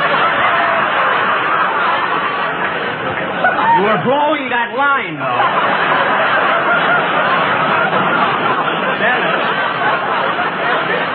Jackson, what are you going out tonight for? Why don't you wait till tomorrow night? That's New Year's Eve. No, I never go out on New Year's Eve. Say, boss, why don't you do something different this year and go out? No, I'm going to do what I always do and spend it at home. New Year's Eve at home? Yeah, at 5 minutes to 12, I tiptoe up to Mr. Benny's room, wake him up, he blows the horn, falls back on the pillow, and that's it. Yeah. What are you laughing at, Mary? 39, he says. All right. Now, look, kids, I got to leave now and pick up Miss Francois. Come on, Mary, Dennis, let's go.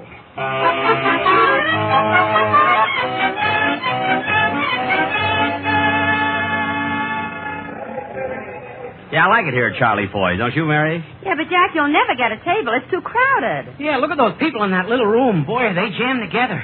That's the coat room. Those are coats. I wondered why they didn't have their pants on. Never mind. I'll get a table. Come on, Helene. Voulez-vous accompagner-moi un tablé? Oh, l'ambiance de la salle est très intéressante. Je suis si heureuse que vous m'ayez invitée.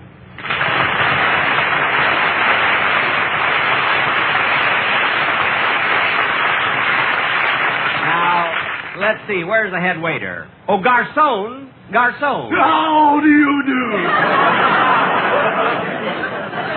Are you the head waiter? No, I'm wearing this flower in my lapel because I'm going to be afloat in the Rose Parade.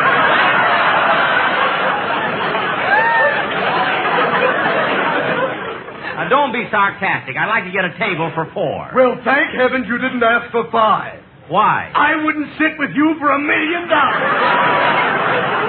Now, cut that out and get us a table. All right, follow me. Come on, kid. Here you are, folks. Say, this is a pretty good table at that, isn't it, Helene? C'est très gentil, chérie. Et nous pouvons voir le spectacle. Oh, oui. Gee, what a crowd. Wait a minute, where's Dennis? Right behind you, mon chéri.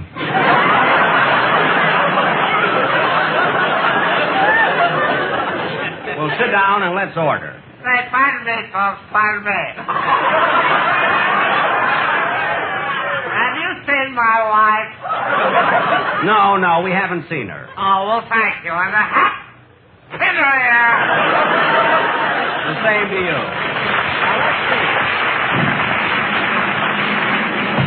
Well, something's going to happen here. Happy New Year, ladies and gentlemen. This is Jesse Block, your master of ceremonies for the evening. Now, in just a minute, we're going to have some dancing. But while the orchestra's setting up, I've got a little joke for you. Listen to this, Helene. He's going to tell a joke. Funny thing happened here in the club last night. You know, this is a pretty ritzy place. And last night I saw a waiter carrying something on a flaming sword. So I asked him what it was, and he said, a customer. He only left a dime tip. Hey, that was a pretty good joke, wasn't it, Mary? What joke? I was here when the fire department came in and squirted water on you.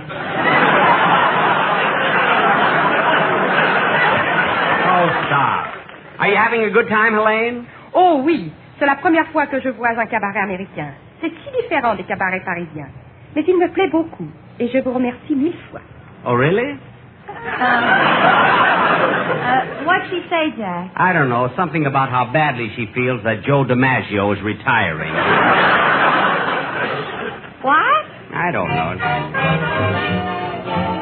Well, I guess we're going to have dancing before the show starts. Hey, Mary, you want to dance with me? Oh, sure, Dennis. Gee, you're a swell dancer, Mary. Well, thanks, Dennis, but don't hold me so tight. Okay. Say, Livy, have you ever thought about getting married? What? My mother will up my allowance.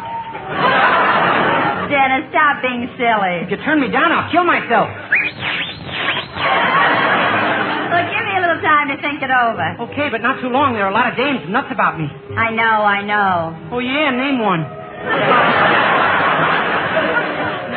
Gladys, look, just be quiet and dance. Elaine, I'm so glad you're with me tonight.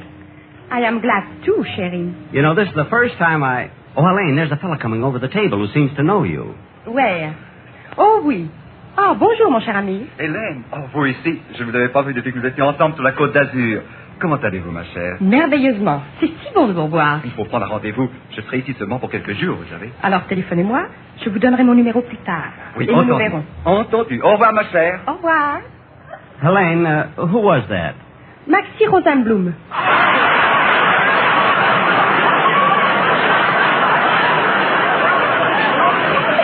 Maxi Rosenblum? Oh, I didn't recognize him. The beret covers up his cauliflower ear. Imagine meeting... Pardon me, folks, pardon me. Well, have you seen my wife? No, we haven't. Oh, well, thank you. And Happy New Year.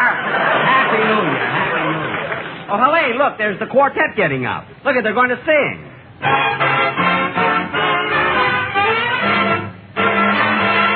Ask me, how do I feel? Ask me now that we're cozy and clinging. Well, sir, all I can say is if I were a bell, I'd be ringing. From the moment we kissed tonight, that's the way I've just gotta behave. Boy, if I were a lamp, I'd light. Or if I were a banner, I'd wave. Ask me, how do I feel now that New Year will be here tomorrow? Well, sir, all I can say, if I needed some money, I'd borrow. And if I were a watch, I'd start popping my spring. Or if I were a bell, I'd go ding dong, ding dong, ding. Ask me, why do I choose Lucky Strike for my real smoking pleasure? Well, sir, all I can say, it's the one cigarette that I treasure. From the moment I took one puff, it was Lucky's for little old me. There's a cigarette, sure enough, that is round and as firm as can be. That's why millions of men always say it's for Lucky's they're yearning. So if I were a match boy, I know that I'd surely be burning. And if I were a cigarette, here's what I'd be. I'd be happy-go-lucky like LSMFT.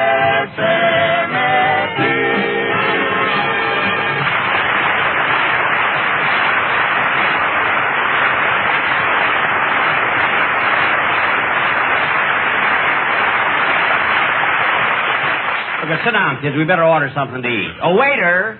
Yes?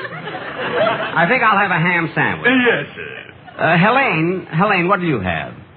Oh, alors, je vais décider. Je commencerai avec un potage à la reine, et puis une omelette aux champignons, alors une sole meunière, une côtelette de veau garnie, et une salade verte. What was that?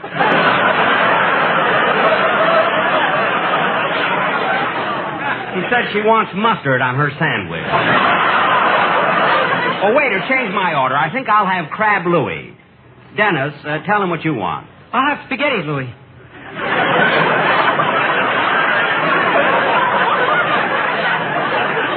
Spaghetti Louis? I thought that was the waiter's name.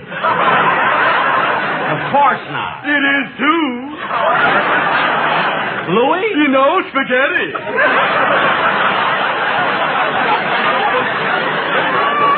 Spaghetti? I'm just stringing you along. What a crazy guy. Pardon me, folks, pardon me. Have you seen my wife? No, we haven't seen your wife. Well, if you ever do, you'll know why I'm drunk. What? Say, Mary, before we eat, suppose you and I have the next... Oh, go away. Ladies and gentlemen, before we start our gala floor show, I'd like to say that we're honored tonight by having with us a very famous celebrity. Oh, I wish they wouldn't do that. Now, this gentleman, whom you all love, is a very popular star of stage, screen, radio, and now television. Mary, give me your comb. Here you are. So I take great pleasure in presenting to you that popular idol of millions, Rodney Dangerfield.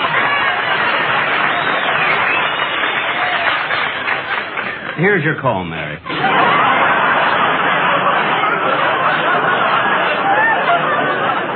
Well, you've all seen Mr. Dangerfield in those outstanding Western pictures, and with a little encouragement, maybe we can get him to say a few words. Thank you, folks. Thank you kindly. It sure is a thrill and a pleasure to meet so many of my fans. What a hand. I'd like to say that my next picture, Quo Vadis Goes West,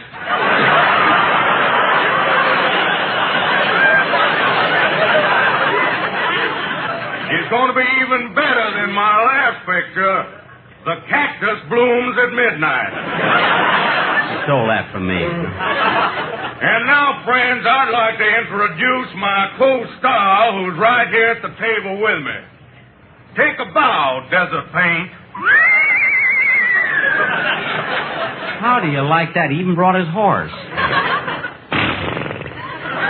Helene, give me your handkerchief. Thanks. Anyway, you folks didn't come to hear me talk all night, so I just want... Pardon me, Mr. Dangerfield, but would you please put your autograph on this menu? Why, certainly, miss.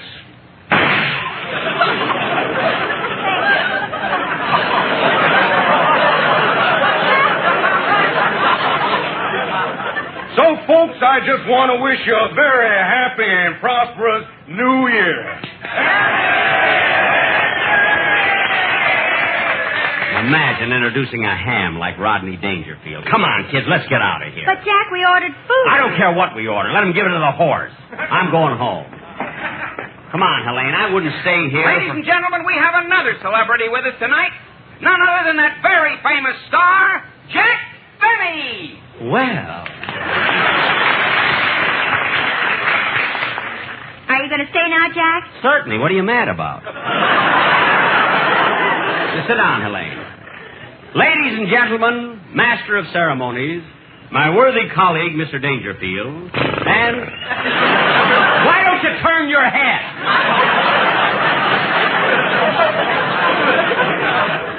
Ladies and gentlemen, for a moment I want you to forget that I'm Jack Benny, that scintillating star of stage, screen, radio, and now television. I want to talk to you as one of your friends. I want to take this opportunity to wish all of you and yours, and everybody all over the world, good health and happiness throughout the year. And now I'd like to tell you just about my next show. My next show is...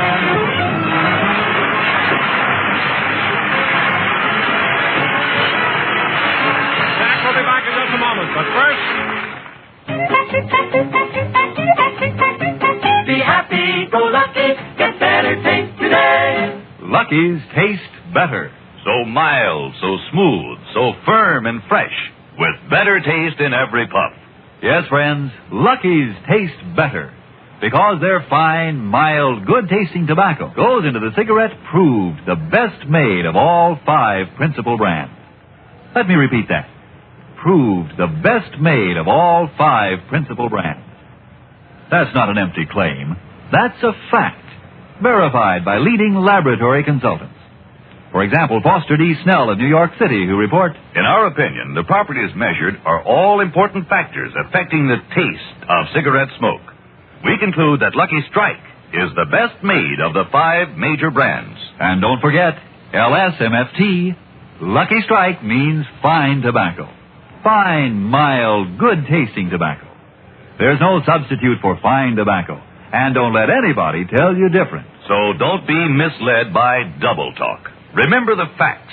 Enjoy fine, mild, good-tasting tobacco in the cigarette that tastes better. Lucky Strike.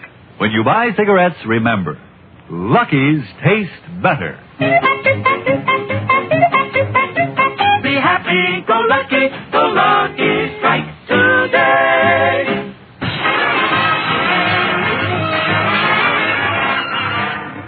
Ladies and gentlemen, soon it will be 1952. And I would like to wish all of you prosperity and happiness for the coming year.